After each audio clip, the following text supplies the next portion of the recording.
गुरु ब्रह्म गुरुर्विष्णु गुरुदेव महेश्वरा गुरु साक्षात् परब्रह्म तस्मै श्री गुरवे नमः।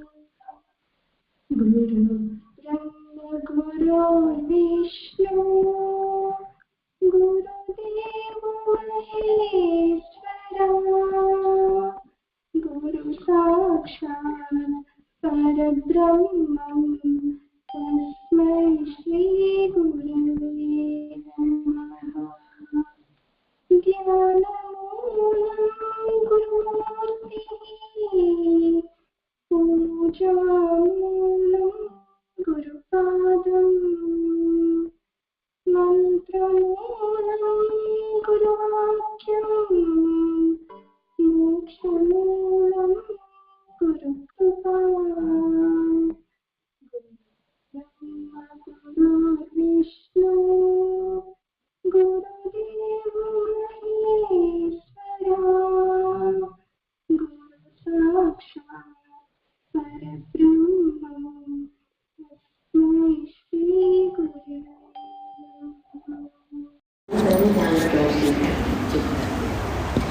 అంటే నాకు ఏదనిపిస్తే చెప్తా ఉండటం కాకుండా మీకు కావాల్సింది చెప్తే అవుతుందంటే మీకు డౌట్స్ కలుగుతాయి. నిన్న మేము భద్రాచలం వెళ్ళినప్పుడు మాతో పాటు 5వ వారం నుంచి వసుంధరాని ఇంకొక చిత్తమ్మ గారు ఇద్దరు వచ్చారు. ఆవిడ ఎప్పటి నుంచో డివోటీ అంట. ఆవిడ కొన్ని డౌట్స్ అడిగారు. ఆ డౌట్స్ అంటే ప్రతి ఒక్కరికి ఏదో ఒక డౌట్ ఉంటుంది. ఎక్కడో చోట మనసు ఆగిపోతూ ఉంటుంది. ఆ డౌట్ క్లియర్ చేసుకుంటే ఏమవుతుందంటే మనసు లోపలికి వెళ్తుంది. కాబట్టి మనం ఆ డౌట్స్ క్లియర్ చేసుకోవడానికి కూడా అంత ప్రాధాన్యత ఇవ్వమని చెప్పేసి నాన్నగారు చెప్పారు. అందుకని చెప్పేసి డౌట్స్ ఉన్నాయా అని అడిగేటప్పుడు ఎందుకంటే ఏదో చిన్న చిన్నవి ఉంటాయి, షేరింగ్ వల్ల తగ్గిపోతాయి. అందుకని చెప్పేసి ఆవిడ ఏమడిగారంటే ఆవిడ మంచి భక్తురాలంట. అయితే రోజు గుడిలో సేవ చేస్తూ ఉంటారంట. కానీ వాళ్ళ కూతురు వేదికూరు స్వామి దగ్గర ఉన్నారంట. ఆవిడ వచ్చినప్పుడల్లా ఆవిడకి చెప్తున్నారంట, అమ్మ ఈ పనులన్నీ చేస్తున్నారు, పెద్దవాళ్ళు అయిపోయారు కదా, మీరు ఈ పనులన్నీ చేయలేకపోతున్నారు, అందుకని చెప్పేసి మీరు ధ్యానం నేర్చుకోండి, ధ్యానం నేర్చుకుంటే వీటన్నిటితోటి అవసరం ఉండదు కదా. అంటే అప్పుడు శరీరం ఎక్కువ కదలక్కర్లేకుండా మనస్సు ధ్యానం నేర్పించడం వల్ల పెద్ద వయసులో అది మనకి సాధనకి బాగా బాగుంటుంది అని చెప్పేసి ఆవిడ చెప్పారు. అయితే చిట్టమ్మ గారికి ఏమో స్మరణ, భగవంతుడి పనులు, దేవుడి పనులు చేయడం అలవాటు ఉంది, కానీ ధ్యానం అలవాటు లేదంట. అందుకని చెప్పేసి అమ్మ నేను ధ్యానం చేయలేకపోతున్నాను, చూస్తే ఆవిడకి 80 పైన ఉన్నాయి, ధ్యానం చేయలేకపోతున్నాను అన్నారు. అంటే అంత వయసు వచ్చిన తర్వాత మనకి ఏమవుతుందంటే ఏదైతే మనకు అలవాటు ఉందో జీవితంలో ఆ అలవాటుని పొడిగించడం తేలిగ్గా ఉంటుంది, కానీ కొత్త అలవాటు నేర్చుకోవడం అనేది చాలా కష్టంగా ఉంటుంది.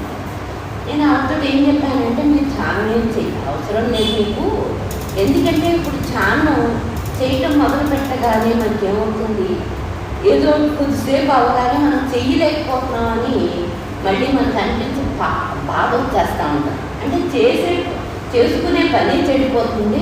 కొత్త దాంట్లో కూడా వయసు వచ్చిన తర్వాత మనం ఒక్కసారి ఆ ధ్యానం అయ్యి అలవాటు లేకుండా ఒకసారి చెయ్యలేము. అందుకని చెప్పేసి నేనేం చెప్పానంటే మీరు ఏ పనులు చేసుకుంటున్నారో ఆ పనులు ప్రీతితో చేస్తున్నారు, భగవంతుడు అంటే మీకు ఇష్టం ఉంది, అవి సరిపోతాయి. అంటే ఆ సేవ చేసేటప్పుడు మీ మనసు ఎలా ఉందో చూసుకొని సరిపోతుంది, ఇష్టంగా చెయ్యండి. అంతేకాని మనకి అలవాటు లేని దాంట్లో మనం వయసు వచ్చిన తర్వాత మనం కొత్త అలవాటు చేసుకోవటానికి చాలా కష్టంగా ఉంటుంది. కాబట్టి ఎప్పుడైతే కష్టంగా ఉందో ధ్యానం చేయడం, మనం కష్టమైన దాన్ని వదిలేస్తాము, అలవాటైన దాన్ని, సులువుగా ఉన్నదాన్ని, తేలిగ్గా ఉన్నదాన్ని కొనసాగించగలుగుతాం. అందుకని చెప్పేసి కొత్తగా ఏమీ ధ్యానాలు వద్దు. నాన్నగారు ఏం చెప్పేవారంటే మనందరికీ ధ్యాస ఉంటే ధ్యానం కుదురుతుంది, ధ్యానం చేసేది కాదమ్మా వచ్చేది అని చెప్పేవారు. అంటే చేయలేకపోతున్నాము అని బాధపడకుండా ధ్యానం వచ్చేది అంటే మనకి నిరంతరం భగవంతుడి మీద ధ్యాస కుదురుతూ ఉంటే ఆ ధ్యానం వచ్చేస్తూ ఉంటుంది. అందుకని చెప్పేసి నాన్నగారు ఎప్పుడు ధ్యానం చేసేది కాదు వచ్చేది అంటే వచ్చేది అని చెప్పినప్పుడు దానికి ధ్యానానికి ముందు మనకి స్మరణ ఆయన సేవ ఇవన్నీ ఉండటం వల్ల ధ్యాస కుదిరితే ఏమవుతుందంటే అనుకోకుండా మనకి ఒక్కొక్క క్షణం ఆ ధ్యానం వచ్చేస్తూ ఉంటుంది. గంటల తరబడి మనం ధ్యానం చేయక్కర్లేదు.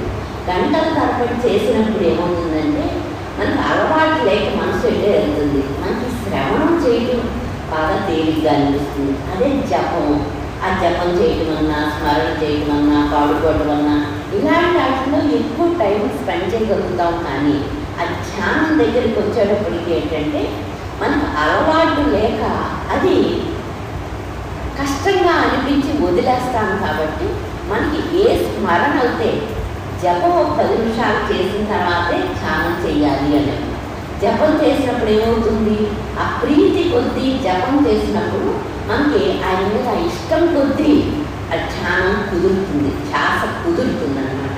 అందుకని చెప్పేసి ముందు డైరెక్ట్గా మనం ధ్యానాన్ని మొదలు పెట్టకుండా కొద్దిసేపు ఆయన స్మరణని ఆయన జపాన్ని చేసి ఆయన మీద మనకు ఉన్న ప్రీతిని ఆ ఇష్టాన్ని పొడిగించుకుంటా ఉంటే దాంట్లో ఏమవుతుందంటే మనకి కష్టం లేకుండా ధ్యాస ఆయన మీద కుదిరిపోతుంది. ధ్యాస కుదరడంతో పాటు ధ్యానం కూడా కుదిరిపోతూ ఉంటుంది. అంటే మన భగవాన్ కాలంలో కానీ అందరూ కూడా ధ్యానం అంటే ఒక హై లెవెల్ అనుకుంటారు. ఈ జపం ఇవన్నీ అనుకుంటే ఇది కిందది అనుకుంటారు. అది ధ్యానంలో ఔన్నత్యం మనకి తెలియాలి. జపం అన్నింటిలో కల్లా జపయజ్ఞాన్ని నేనే ఉన్నాను అని చెప్పాడు కృష్ణుడు. ధ్యానం గురించి చెప్పలేదు, జపయజ్ఞాన్ని నేను అని చెప్పాడు. ఆ జపాన్ని చెయ్యటానికి అలవాటు పడితేనే ఆ జపం మనం ఎక్కువ సార్లు చేసుకుంటా ఉంటే ఆయన స్మరణ చేసుకుంటా ఉంటే దాంట్లో మిగిలిన వాసనలన్నీ మనకు తగ్గుతూ ఉంటాయి. కాబట్టి ఆటోమేటిక్గా జపం ధ్యానానికి దారి తీసేస్తుంది.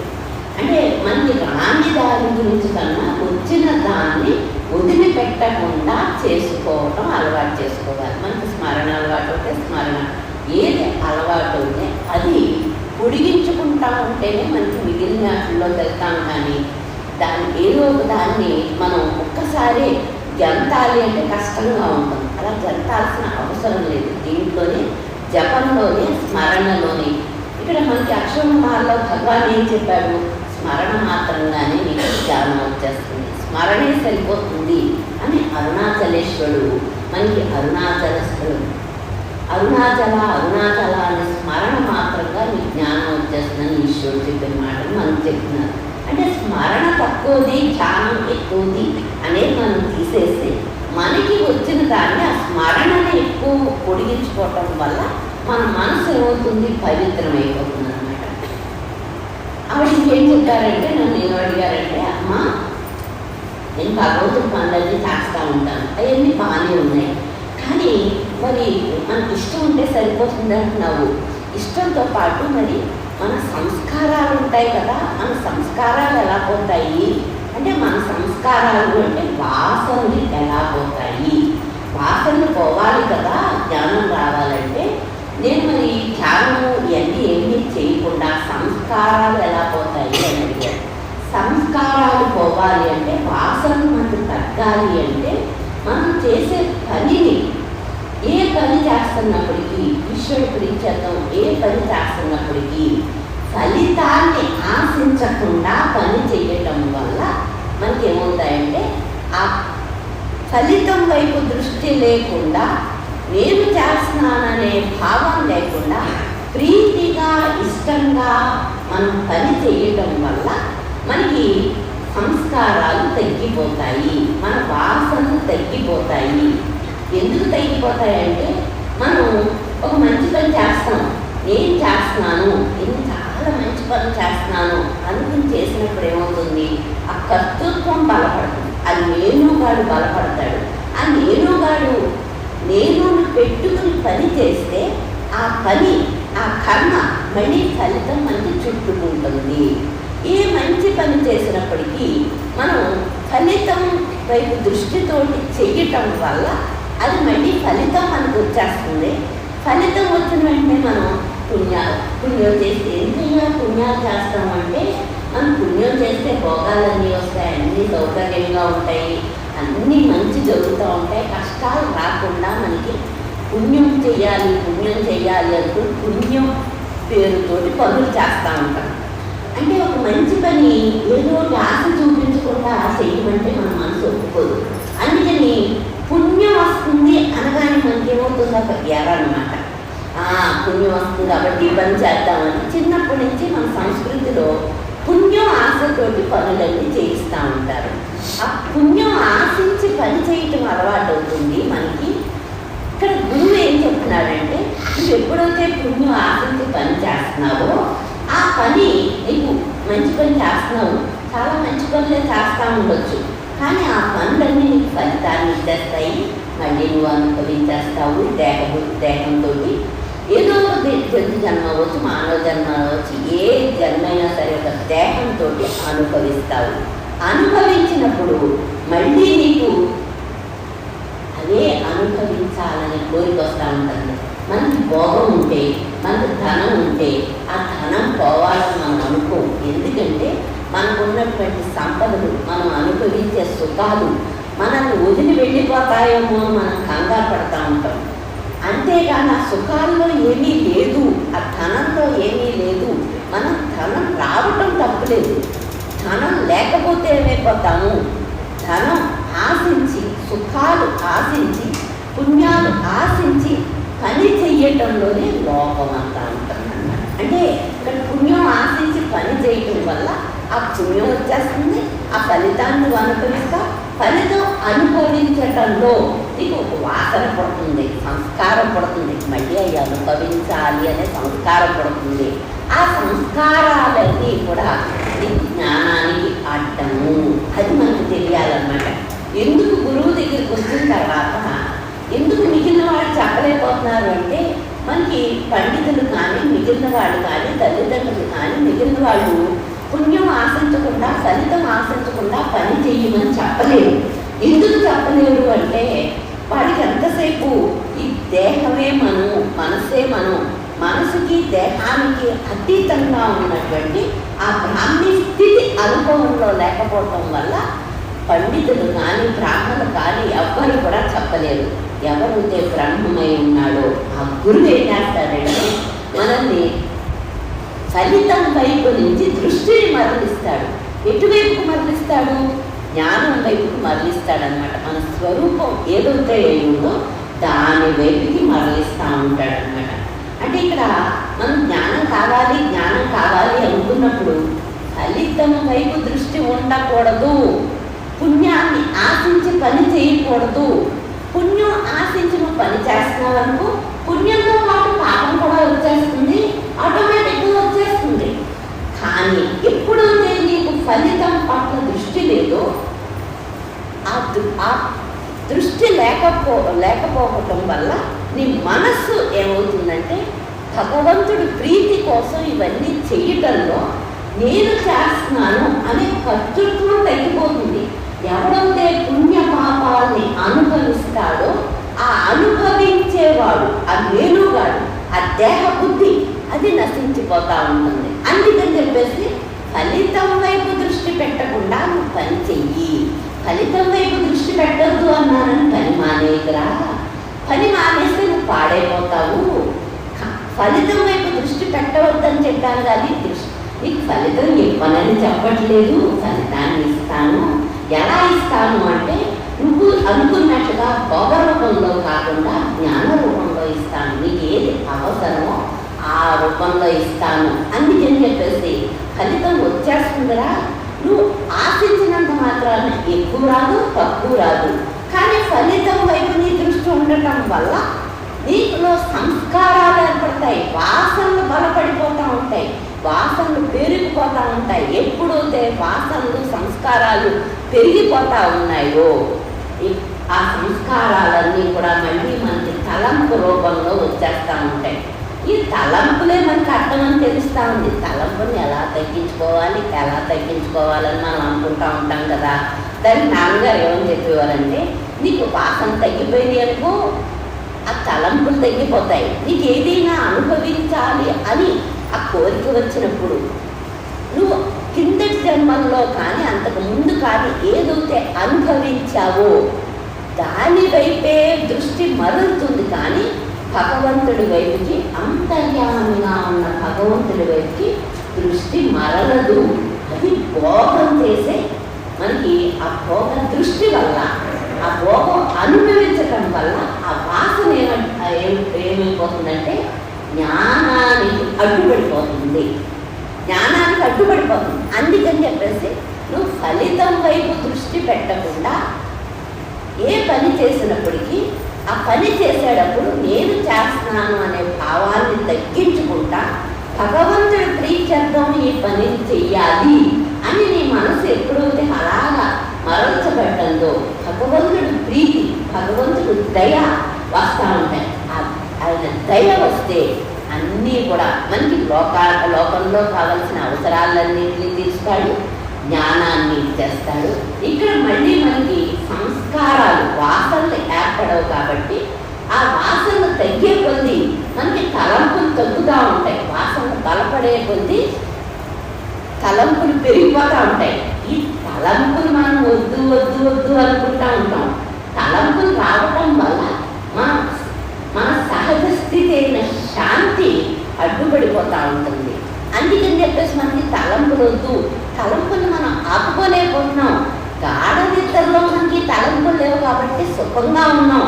తలంపుల్ని వదులుచుకోవాలి అని మనం అనుకుంటూ ఉంటాం సాధనలో. తలంపుల్ని ఎలా వదులుచుకోవాలి అంటే వాసనలు తగ్గితేనే తలంపులు తగ్గుతాయి. ఈ తలంపు ఎవరికి వస్తానని ప్రశ్నించుకోవటం వల్లది మరుగుతుంది. ఎరికి తలంపులు ఎందుకు వస్తున్నాయి? తలంపు వచ్చిన తర్వాత తలంపులు తగ్గించుకోవటం కాకుండా తలంపులు ఎందుకు వస్తున్నాయి నీకు అంటే సంస్కారాలు, ఆ వాసనలు, కిందటి జన్మల్లో ఏ భోగాలు ఉంటే నువ్వు అనుభవించావో ఆ భోగాన్ని మళ్ళీ అనుభవించాలి అని నీ మనస్సు అటువైపే దృష్టి ఉంటుంది, కానీ జ్ఞానం వైపు దృష్టి మారలదు. అందుకని చెప్పేసి మనం ఒక పని చేసేటప్పుడు ఫలితాన్ని ఆశించి కాకుండా, ఫలితాన్ని ఆశించకుండా ఈశ్వర ప్రీత్యర్థం పని చేయటం వల్ల మనకి జ్ఞానం వైపు దృష్టి మరుగుతుందన్నమాట. అంటే నీకు ఎప్పుడు భాగం ఏదైనా ఎవరికైనా మనం చూస్తూ ఉంటాం. ఇక్కడికి వచ్చినప్పుడు కూడా ఏదైనా కోరికతో వస్తే కోరికలు కాదు జ్ఞానాన్ని పొందాలి అంటే ముందు కోరిక తీరిపోయిన తర్వాత జ్ఞానం సంగతి ఆలోచిద్దాం అనుకుంటాం భక్తులైనా సరే. అంటే అక్కడ కోరిక మీద మనకి అంత అలవాటు యొక్క వేగం, ఆ కోరికలో ఏమీ లేదు అని కాకుండా ఆ కోరికని తీర్చుకోవటం కోసం ఆ కోరిక వేగం మనల్ని ఏం చేస్తుందంటే భగవంతుడి వైపుకి దృష్టి పెట్టకుండా ఆ కోరికని తీర్చుకోవటం కోసమే చూస్తూ ఉంటాం అన్నమాట. ఇక్కడ మనం ఏం చేయాలి అంటే ఏదైనా పని చేసినప్పుడు మనం ఏది చేసినప్పటికీ కర్తృత్వం తగ్గుతూ ఉంటే, నేను చేస్తున్నాననే భావం తగ్గుతూ ఉండటం వల్ల కర్తృత్వం తగ్గే కొలది భగవంతుడు అంతర్యామిగా ఉన్నాడు అనేది మనకి తెలుస్తూ ఉంటుంది. ఆ కర్తృత్వమే మన దుఃఖానికి కారణం. నేను చేస్తున్నానన్న భావమే కర్తృత్వము.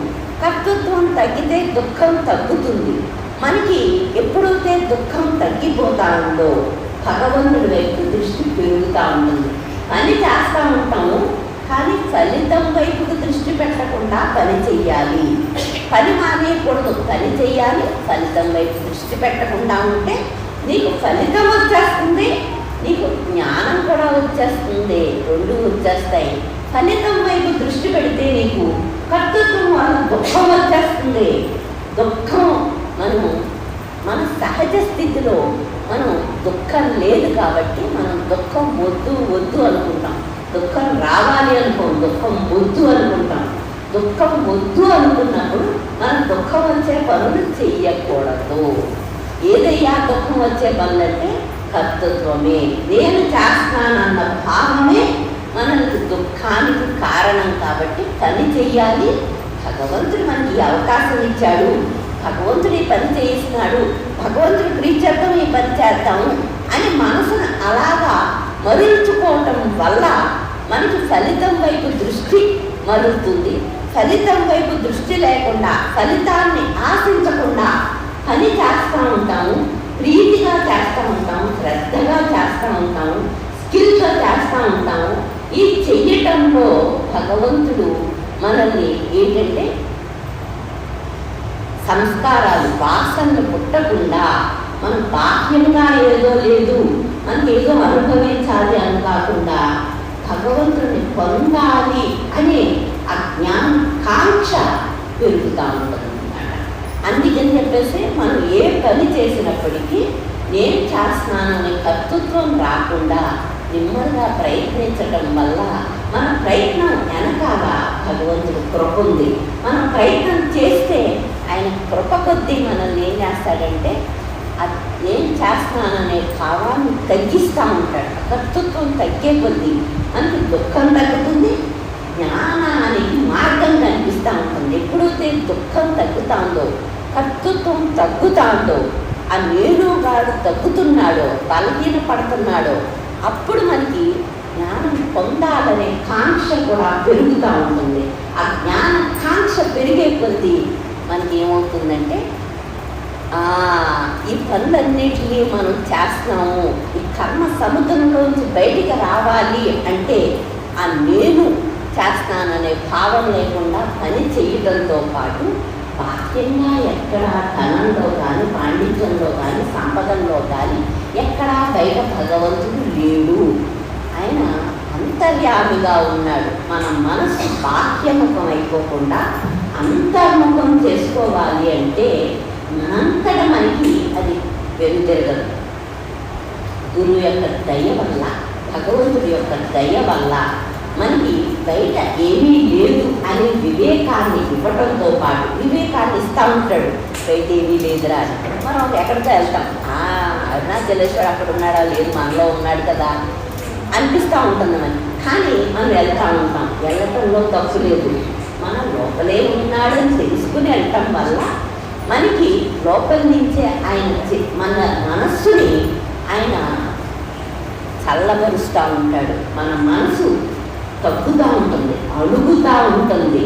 అంటే బాహ్యంగా ఏమీ మనం కోరుకోకపోవటం వల్ల ఆయన అంతర్యామిగా ఉన్నాడు అని మనకు అర్థమయ్యి మనం ఆయన్ని ఏమీ ఫలితం ఆశించకుండా పని చేస్తూ ఉన్నప్పుడు, జీవిస్తూ ఉన్నప్పుడు ఆయన ఏం చేస్తాడంటే లోపల నుంచే ఆయన మనకి కృపను చూపించి మన మనసుని లోపల వైపు తిప్పుతాడన్నమాట. అంటే ఇక్కడ ముఖ్యంగా జ్ఞానానికి కావలసినవి ఏంటి అంటే వివేకము, వైరాగ్యము, అభ్యాసము కావాలి. వైరాగ్యం అంటే మనసు బాహ్యంగా వెళ్ళిపోకుండా ఉండాలి. బాహ్యంగా వెళ్ళిపోకూడదు అంటే గురువు మనకి ఇచ్చిన వివేకాన్ని, బాహ్యంగా ఏమీ లేదని చెప్తున్నాడు, మనకు కూడా లోపల నుంచి తెలుస్తుంది. అయినా ఎందుకు వెళ్ళిపోతుంది? మనకి అలవాటు యొక్క వేగం వల్ల వెళ్ళిపోతుంది. ఆ అలవాటు యొక్క వేగాన్ని తగ్గించుకోవాలి. ఎలా తగ్గించుకోవాలి అంటే ఆయన్ని ప్రేమించటంలో, ఆయన అంతర్యామిగా ఉన్నాడు అని మనం ఎప్పుడైతే ఆయన అంతర్యామిగా ఉన్నాడు అనే స్ఫురణ మనకి ఇస్తున్నాడో, బాహ్యంగా లేడు అంతర్యామిగా ఉన్నాను అని ఆయన మనకు స్ఫురణ ఇచ్చినప్పుడు దాన్ని బలపరుచుకుంటానికే మనం నిరంతరం ప్రయత్నించటం వల్ల బాహ్యంగా మనం ఆయన చూసినప్పటికీ కళ్ళు చూడలేదు, కళ్ళ ద్వారా మనసు చూస్తుంది. చెవులు వింటలేదు, చెవుల ద్వారా మనసు వింటాంది. ఈ మనసు పవిత్రం అవుతుంది అనేది మనకు బాగా వివేకంగా ఆ విడదీసుకోవటం వల్ల ఏమవుతుందంటే మన మనసు వేగంగా బహిర్ముఖం అయిపోకుండా, బాహ్యముఖం అయిపోకుండా నెమ్మదిగా గురువు యొక్క శక్తి, గురువు యొక్క అనుగ్రహంతో అది లోపల వైపు తిప్పుతాడనమాట. ఆ లోపల వైపుకి తిప్పటానికే భూమి మీదకి వచ్చాడు భగవాన్. అందుకే గురువు అవసరం ఏంటయ్యా అంటే బహిర్ముఖం అయిపోయే మనసుని మనకి అంతర్ముఖం చెయ్యటానికి గురువు ఒక దేహం ధరించి వస్తాడు. ఆయన పనిని ఆయన చేసేస్తూ ఉంటాడు. కానీ ఆయన చెప్పిన మాటని మనం బాహ్యంగా ఆయన కళ్ళతో చూస్తున్నప్పటికీ మనం గుడికి వెళ్తాం, కళ్ళతో ఆయన్ని చూస్తాం. ఆయన అందంగా ఆయన రూపాన్ని చూడటంతో పాటు నామాన్ని చేసుకోవటంతో పాటు మనం కళ్ళు మూసుకుని ఆయన్ని మళ్ళీ మనం ఎక్కడైతే భగవంతుడు ఉన్నాడో అక్కడ మనం కళ్ళు వెంటనే మూతపడి ఆ మనస్సుని మనం చల్లబరుచుకుంటాం. వెంటనే ఆయన తలుచుకోగానే ఆయన చూడగానే మన కళ్ళు మూతలు పడతాయి, మన మనసు లోపలికి వెళ్తూ ఉంటుంది. అంటే ఆ రూపం ఆయన నామం మనని లోపలికి లాగుతుంది. కానీ మనమేం చేస్తాము ఉంటామంటే లోపల ఉన్నాడు అనుకుని మనం లోపలికి ప్రయత్నం చేస్తామంటే వెళ్తాం. ఆ లోపలికి అది బాహ్యంగానే చూద్దాము అనుకుంటా ఉంటే ఇంకా ఎక్కువ రోజులు చూపిస్తూ ఉంటాడు. బాహ్యంగా లేదా బాహ్యంగా చూసినప్పుడు కూడా నీకు కళ్ళతోటి చూసేదేది, చెవులతోటి వినేదేది, నీ మనసుతోటి వినేది చూసేది ఇవన్నీ అబద్ధం. ఉండటం అనే స్థితి, ఆ బ్రాహ్మీ స్థితి, ఆ నిజ స్థితి, ఆ సత్య స్థితిని పొందటం కోసం ఇవన్నీ మనకి ఉపయోగపడతా ఉంటాయి. అంటే మనం కళ్ళతో చూసినప్పుడు ఎవరు చూస్తున్నారు? కళ్ళతో జీవుడు చూస్తున్నాడు. ఆ జీవుడు పవిత్రం అవ్వాలి, జీవుడు చల్లబడాలి. ఆ మనసు అడిగినప్పుడే లోపలికి వెళ్తాడు. కాబట్టి ఆయన రూపం, నామం ఇవన్నిటిలోని మన మనసు చల్లబడితే అది లోపలికి వెళ్తుంది, చల్లబడతా ఉంటుంది. మనకి మళ్ళీ మనమే మన వాసన, మన అలవాటు దాన్ని బయటికి తీసుకొచ్చేస్తా ఉన్నాం. అందుకని చెప్పేసి మన అలవాట్లు, మన సంస్కారాలు అవన్నీ మనల్ని బయటికి లాగేస్తున్నాయి. కాబట్టి మన సంస్కారాన్ని, మన వాసనని మనం తగ్గించుకోవటానికి ప్రయత్నం చేయమని చెప్తున్నారు. ఆ మామగారు ఏమడుగుతున్నారంటే సంస్కారాల సంగతి ఏంటి అని అడుగుతున్నారు. సంస్కారాలు ఎలా పోతాయి అంటే మనకి భగవంతుడి మీద ఉన్న ఇష్టం, మనం ఎక్కడో దేంట్లోనో సుఖం ఉందనుకుంటున్నాం, అక్కడ లేదు అనేది మన గురువు తెలియచేస్తున్నాడు. మనకు కూడా తెలుస్తుంది, బయట లేదు కదా అనుకుంటాం. కానీ అలవాటు కొద్దీ వెళ్ళిపోతూ ఉంటుంది. మళ్ళీ దాన్ని తీసుకొచ్చుకుని మనం గురువు అంతర్యామిగా ఉన్నాడు, మన మనసుకు మూలంగా ఉన్నాడు, మన నిజ స్థితే ఆయన స్థితి అని చెప్పేసి మళ్ళీ మనం వివేకంతో ఆ మనసుని వెనక్కి లాక్కోవటం వల్ల అదేమవుతుందంటే బహిర్ముఖం అయిపోకుండా లోపలికి ప్రయాణిస్తూ ఉంటుంది. ఎప్పుడైతే భగవంతుడి మీద మనకి ఇష్టం ఉందో, గురువు పట్ల మనకి ఆ విశ్వాసం ఉందో, ఆ విశ్వాసము, ఆ ఇష్టము ఏం చేస్తాయంటే ఎక్కువగా ఆయనతోటి గడుపుతూ ఉంటే, ఆయన స్మరిస్తూ ఉంటే, లోకాన్ని కాకుండా గురువుని స్మరిస్తూ ఉంటే, గురువు రూపాన్ని మనం ఆనందిస్తూ ఉంటే, ఆయన మాటని ఆనందిస్తూ ఉంటే, ఆయన నామాన్ని ఆనందిస్తూ ఉంటే మనకి సంస్కారాలు తగ్గిపోతాయి. ఎందుకు తగ్గిపోతాయంటే ఆ వాసన వేగంగా ఉన్నప్పుడు బయటికి వెళ్ళిపోతుంది. ఆ వాసన వేగం కన్నా బాహ్యంగా ఏదో ఉంది, ఏదో అనుభవించాలనే వాసన కన్నా భగవంతుడు అంతర్యామిగా ఉన్నాడు, ఆయన వైపుకి మన మనసును తిప్పితే మనకు ఆ ఏటితో సంబంధం లేకుండానే శాంతిని, ఆనందాన్ని పొందుతాము అనే వివేకం మనకు ఉండటం వల్ల ఆ వివేకం ఏం చేస్తుందంటే మనసుని లోపలికి లాగేస్తూ ఉంటుంది.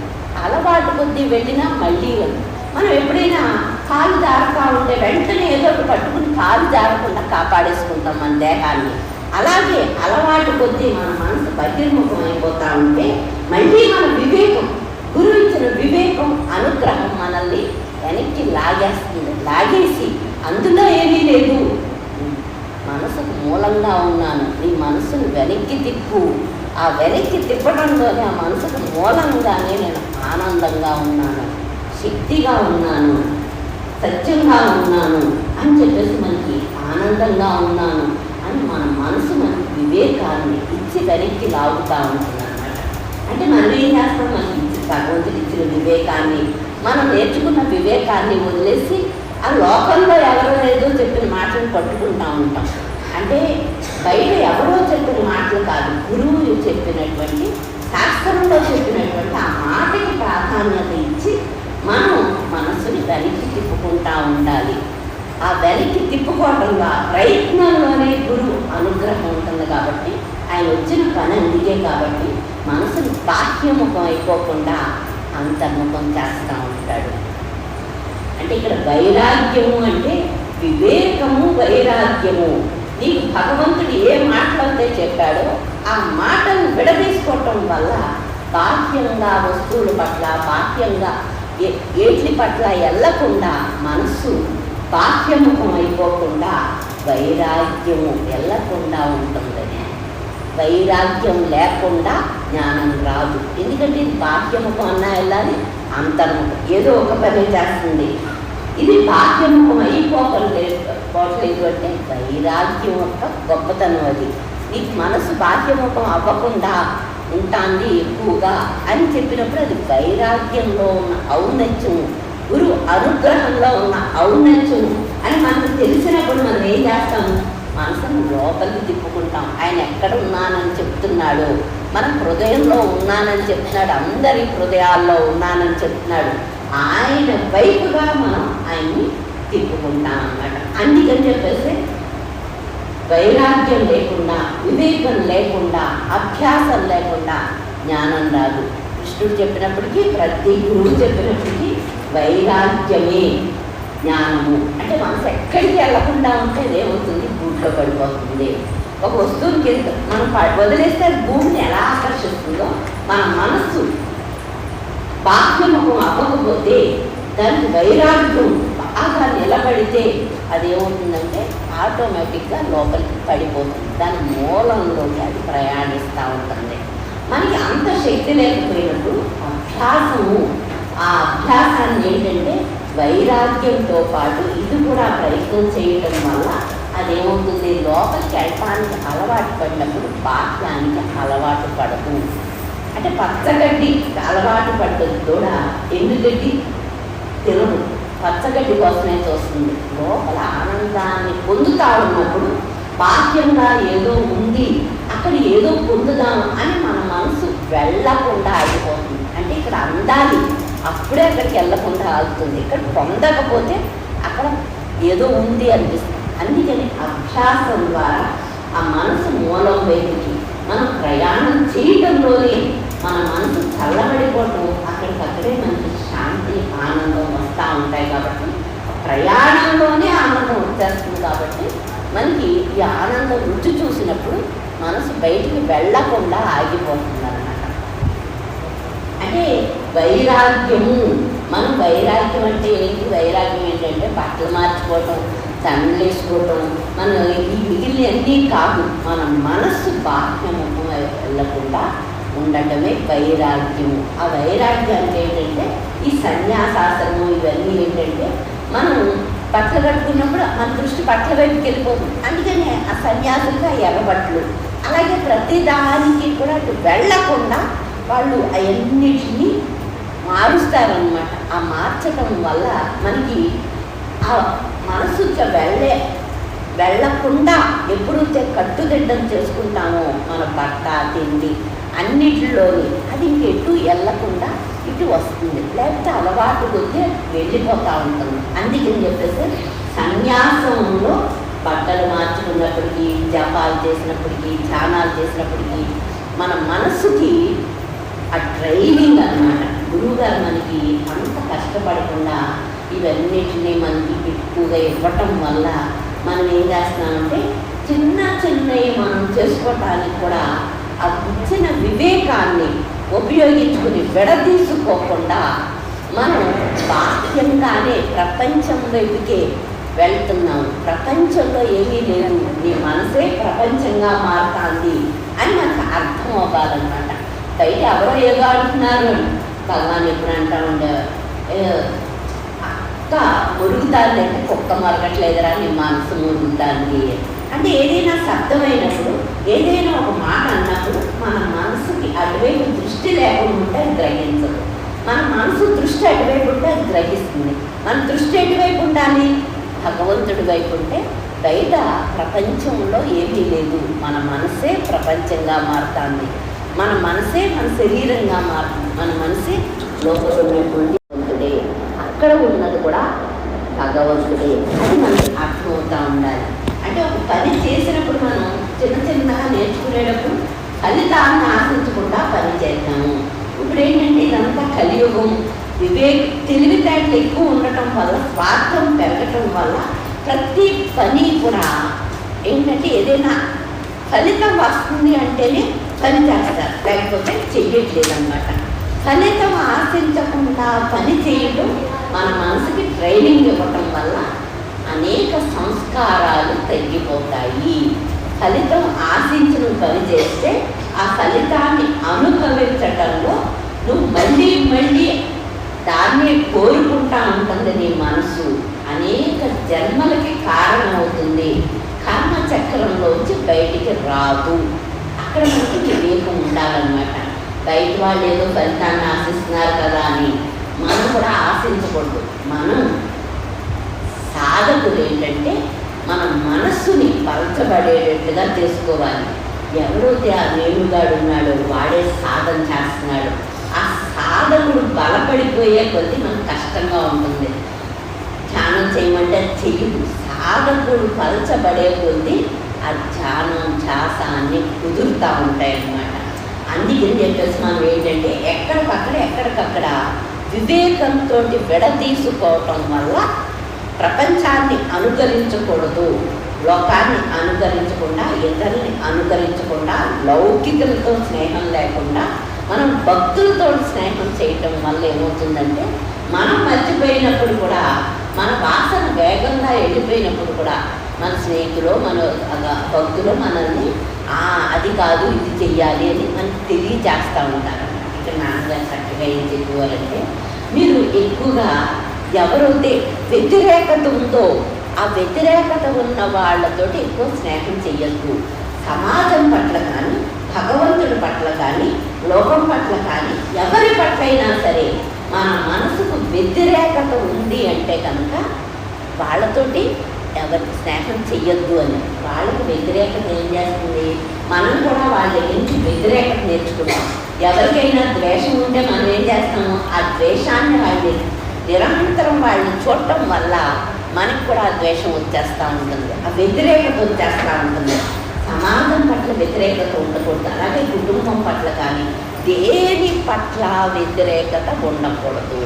ఆ వ్యతిరేకత మనకి కష్టాన్ని తెచ్చిపెడుతుంది, దుఃఖాన్ని తెచ్చిపెడుతుంది, సాధనలో ముందుకు వెళ్ళనివ్వదు. అందుకని చెప్పేసి మనం సమాజం పట్ల కానీ, ఇతరుల పట్ల కానీ, దేని పట్ల అయినా సరే మన మనసు వ్యతిరేకతకు గురవుతూ ఉంటే దాంట్లోంచి మనం బయటికి రావటానికి భగవంతుడి మీద భారం వేసి వ్యతిరేకత లేకుండా మనం దాన్ని ఎప్పుడైతే వ్యతిరేకత పోయిందో మన మనసు అనుకూలంగా ఉన్నప్పుడు అది సాధనకి మనం చిన్న నామం చేసినప్పటికీ, చిన్న పని చేసినప్పటికీ, ఏది చేసినప్పటికీ ఫలితం ఎక్కువగా ఉంటుందన్నమాట.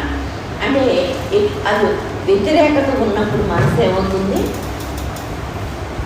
సత్వగుణంలో ఉండదు, రజోగుణంతో ఉంటా ఉంటుంది, కాలిపోతూ ఉంటుంది, అది బయటికి వెళ్ళిపోతూ ఉంటుంది. వ్యతిరేకత తగ్గితే మన మనసులో అదేమవుతుందంటే అనుకూలత ఉండాలి. ప్రపంచం పట్ల, భగవంతుడి పట్ల, మన పరిస్థితుల పట్ల, మనకి అన్నిటి పట్ల కూడా మనకి వ్యతిరేకత లేకుండా చూసుకుంటే మన మనసు మనం చెప్పినట్లుగా వింటుందన్నమాట. అందుకే వ్యతిరేకత లేకుండా ఎవరో ఏదో చేశారని ఎవరన్నా చెప్తే మనం వాళ్ళు మాకు అన్యాయం చేస్తారు అనుకోకూడదు. అది వాళ్ళు మనకు చేసిన దానికన్నా మన మనసు వ్యతిరేకతగా ఉన్నప్పుడు మనం నష్టపోయేది, మనం కష్టపడేది, మనం బాధకు గురయ్యేది ఎక్కువగా ఉంటుంది. అందుకని ఎవరైనా ఒక చిన్న మాట అన్నప్పటికీ, ఎవరైనా మనకి నష్టం కలిగించినప్పటికీ, కష్టం కలిగించినప్పటికీ మనలో వ్యతిరేకత లేకుంటే కనుక మన మనస్సు మనకి స్వాధీనంలోకి వస్తుంది. అందుకని చెప్పేసి మనం ఎవరైనా వ్యతిరేక భావాలు ఉన్న వాళ్ళతోటి ఎక్కువగా స్నేహాలు చెయ్యొద్దు అని నాన్నగారు చెప్పేవారు. అంటే ఆ వ్యతిరేక భావాలు తొందరగా మనకు కూడా అంటుకుంటూ ఉంటాయి. మనకి భగవంతుడి పట్ల, జ్ఞానం పట్ల మనకి ఆ మనసులో ఏ ప్రపంచంలో ఏ పరిస్థితులు వచ్చినప్పటికీ ఆ పరిస్థితులను మనం అంగీకరించి దాంట్లోంచి బయటికి రావాలి. కానీ దాంట్లో వ్యతిరేకతను పెంచుకుంటే కనుక మన మనసు బాధకు గురవుతుంది, కష్టానికి గురవుతుంది. కష్టము, బాధ, నష్టము వస్తూ ఉంటే అది కుంచుకుపోతూ ఉంటుంది, మనసు సమానంగా ఉండదన్నమాట. అందుకని చెప్పేసి ఎవరికన్నా వ్యతిరేక భావాలు వస్తూ ఉంటే, ద్వేషం వచ్చేస్తూ ఉంటే, అసూయ వచ్చేస్తూ ఉంటే మన మనసు ఇంకా సత్వగుణం ఎలా ఉంటుంది, ఎలా చల్లబడుతుంది అంటే నిప్పు మీద నీళ్లు చల్లితేనే చల్లబడుతుంది. అలాగే మనలో ఉన్న ద్వేషం భగవంతుడిని ప్రేమించడంలో అది చల్లబడాలి. ఆ ద్వేషమే మన దుఃఖానికి కారణం, కష్టానికి కారణం, అశాంతికి కారణం. మన లోపల ఉన్నటువంటి శాంతిని మనం పొందనివ్వకుండా ఆ ద్వేషం మనకి కష్టాన్ని, దుఃఖాన్ని కలిగిస్తుంది అని మనం గ్రహిస్తే వివేకంతో మనం ఏం చేస్తాం, వివేకంతో ద్వేషం రాకుండా చూసుకుంటాం. ఎప్పుడైనా మనకి అంతకుముందు ద్వేషం వచ్చే అలవాటు ఉంటే భగవంతుని ప్రార్థించి ఆ ద్వేషం వల్ల మనకి దుఃఖం వస్తుంది, అశాంతి వస్తుంది, అలజడి వస్తుంది అని గుర్తించటం వల్ల ఆ ద్వేషంలోంచి, అసూయలోంచి మనం బయటికి వచ్చేస్తూ ఉంటాం. ఎప్పుడైతే అది బయటికి వచ్చేస్తూ ఉంటాం, ఆ ద్వేషంలోంచి బయటికి వచ్చేస్తూ ఉంటాము. ఇక్కడ మెయిన్గా కృష్ణుడు కానీ ఎవరు చెప్పినా మనసు రాగద్వేషాలు, మనసులో ఉన్న రాగద్వేషాలు బయటికి రావాలి అంటే రాగం అంటే అటాచ్మెంట్, ఆ ద్వేషం అంటే వ్యతిరేకత.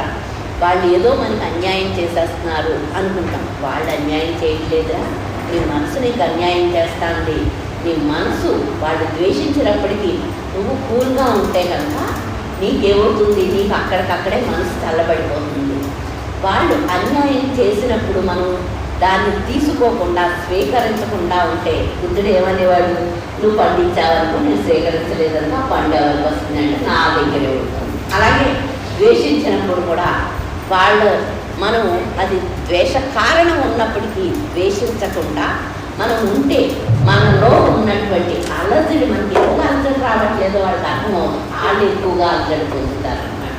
అంటే పండు తీసుకోకపోతే ఏదైనా ఎవరికైనా ఇచ్చినప్పుడు వాళ్ళు స్వీకరించకపోతే మన దగ్గర ఎలా ఉండిపోతుందో, వాళ్ళు ద్వేషించినప్పటికీ మనం స్వీకరించకపోతే వాళ్ళ ద్వేషమే వాళ్ళకి పదింతలుగా వాళ్ళని ఇబ్బంది పెట్టి వాళ్ళు కూడా బయటికి వచ్చేటట్టు భరించలేని పరిస్థితులు కాబట్టి దాన్ని వదులుచుకోవడానికి ప్రయత్నం చేసి వాళ్ళు కూడా వదులుచుకుంటారు. అంటే రాగద్వేషాల్లో ఉన్నటువంటి మనసుకి ఆ రాగము ద్వేషం అవి రెండే కారణం. ఆ రాగం ద్వేషం ఎక్కడైతే అతుక్కుంటుంది, ఎక్కడ వ్యతిరేకత ఉంది, ఎక్కడ మనకి అటాచ్మెంటే మనకు దుఃఖాన్ని తీసుకొస్తుంది, ద్వేషమే దుఃఖాన్ని తీసుకొస్తుంది. మూలం అది దేహం నేను అనుకునే వల్లే రాగద్వేషాలు వస్తూ ఉంటాయి. మనకి పగలంతా వీటితోటి, తలంపులతోటి, వీటితో ఉంటాం. అమ్మాయి ఎప్పుడు రాత్రి సుఖంగా నిద్రపోతే వీటిలన్నిటి అలా వదిలిపోతుంది అనిపిస్తుంది. ఎందుకు అనిపిస్తుంది? పగలంతా మనం ఆ రాగద్వేషాలతోటి మనసు నిండిపోయి ఉండటం వల్ల మనసులోంచి ఆ రాగద్వేషాలు వదిలి వెళ్ళిపోతేనే మనకి సుఖం తెలుస్తూ ఉంటుంది నిద్రలో. అందుకని చెప్పేసి ఆ రాగద్వేషాల్లోంచి బయటికి రావటం కోసం మనం నిద్రని కోరుకుంటూ ఉంటాం. ఆ నిద్ర మనకు అలసిపోయినప్పుడు వస్తూ ఉంటుంది. రాగద్వేషాలు విపరీతంగా ఉన్నప్పుడు ఆ నిద్ర కూడా మనల్ని వరించదు. ఆ రాగద్వేషం ఎంతో కొంత తగ్గితేనే మనకి ఆ నిద్రలో ఉన్నటువంటి సుఖం తెలుస్తూ ఉంటుంది, నిద్ర వస్తూ ఉంటుంది. మనం ఏం చేస్తాం, గాఢ నిద్ర రావాలి అన్నప్పుడు, మనకి నిద్రపోవాలి అన్నీ వద్దు అనుకున్నప్పుడు అన్నింటినీ వదిలేస్తాం. ఇవన్నీ ఆలోచించటం వల్ల మనం సుఖంగా లేము, మనకి నిద్ర రావట్లేదు, ఇవి వదిలేస్తే నిద్ర వస్తుంది అనేది రోజు మనకు అనుభవం. కాబట్టి మనం ఏం చేస్తామంటే నిద్రపోదాం అనుకున్నప్పుడు మనం అట్లన్నిటినీ వదిలేసి వదిలేస్తాం. అలాగే జ్ఞానం కావాలి అనుకున్నప్పుడు మనం కర్మం చేసి దాని ఫలితాన్ని ఆశించకుండా ఫలితాన్ని వదిలేయడం వల్ల ఏమవుతుందంటే మనలోకి ఆ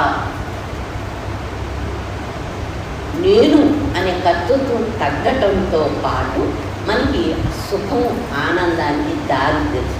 ఎప్పుడైతే దుఃఖం వదిలేసిందో ఉన్నది సుఖమే. కాబట్టి కర్తృత్వ రూపంలో మనకు దుఃఖం వస్తుంది, నేను చేస్తున్నాననే భావమే దుఃఖానికి కారణము అనేది మనకి బాగా అర్థమైనప్పుడు మనం ఆ నేనుని తగ్గించుకోవటానికి చూస్తూ ఉంటాం. నేనుతోటి అంత మంచి పని చేసినా నేను ఉంచుకుని, కర్తృత్వాన్ని ఉంచుకుని నువ్వు మంచి పని చేస్తే ఫలితం వస్తుంది. చెడుకు చెడు, మంచికి మంచి. మళ్ళీ దేహంతో అనుభవిస్తావు. అనుభవించి మళ్ళీ ఈ కర్మచక్రంలోనే ఉంటావు, కానీ జ్ఞాన స్థితిని పొందలేవు, మనస్సుని దాటలేవు. ఈ శరీరాన్ని, దేహమే నేను అనుకునే బుద్ధిని దాటలేవు. నేను అనుకునే బుద్ధి దాటాలి అంటే, దేహం నేను అనుకునే బుద్ధి పోవాలి అంటే కర్తృత్వం పోవాలి. అందుకని చెప్పేసి మనం ఏ పని చేసినప్పటికీ కూడా భగవంతుడి చేతిలో పనిముట్లు, కానీ మనం నేను చేస్తాను కాకుండా భగవంతుడి చేతిలో పనిముట్టుగా ఆయన చెప్పిన పని మనం చేస్తున్నాము. మనం తోలు బొమ్మలం, శరీరం మనకి ఉంది, మనం బొమ్మలాగా ఆయన చేతిలో ఆడగలవే, కానీ మనకి స్వతంత్రత లేదు అనేది మనకు అర్థమైనప్పుడు ఏం చేస్తామంటే, మనం భగవంతుడి చేతిలో పనిముట్టుగా ఉండటానికి చూస్తాము. ఆయన చేతిలో పనిముట్టు అనేది గ్రహించినప్పుడు మనకి రాగము, ద్వేషము ఇవన్నీ తగ్గుతూ ఉంటాయి అన్నమాట. నేను చేస్తున్నాననే భావం తగ్గుతూ ఉంటుంది. నేను గడు బలపడడు. ఎప్పుడైతే బలపడడో మనకి శాంతి తెలుస్తూ ఉంటుంది, లోపలికి దారి తెలుస్తూ ఉంటుంది.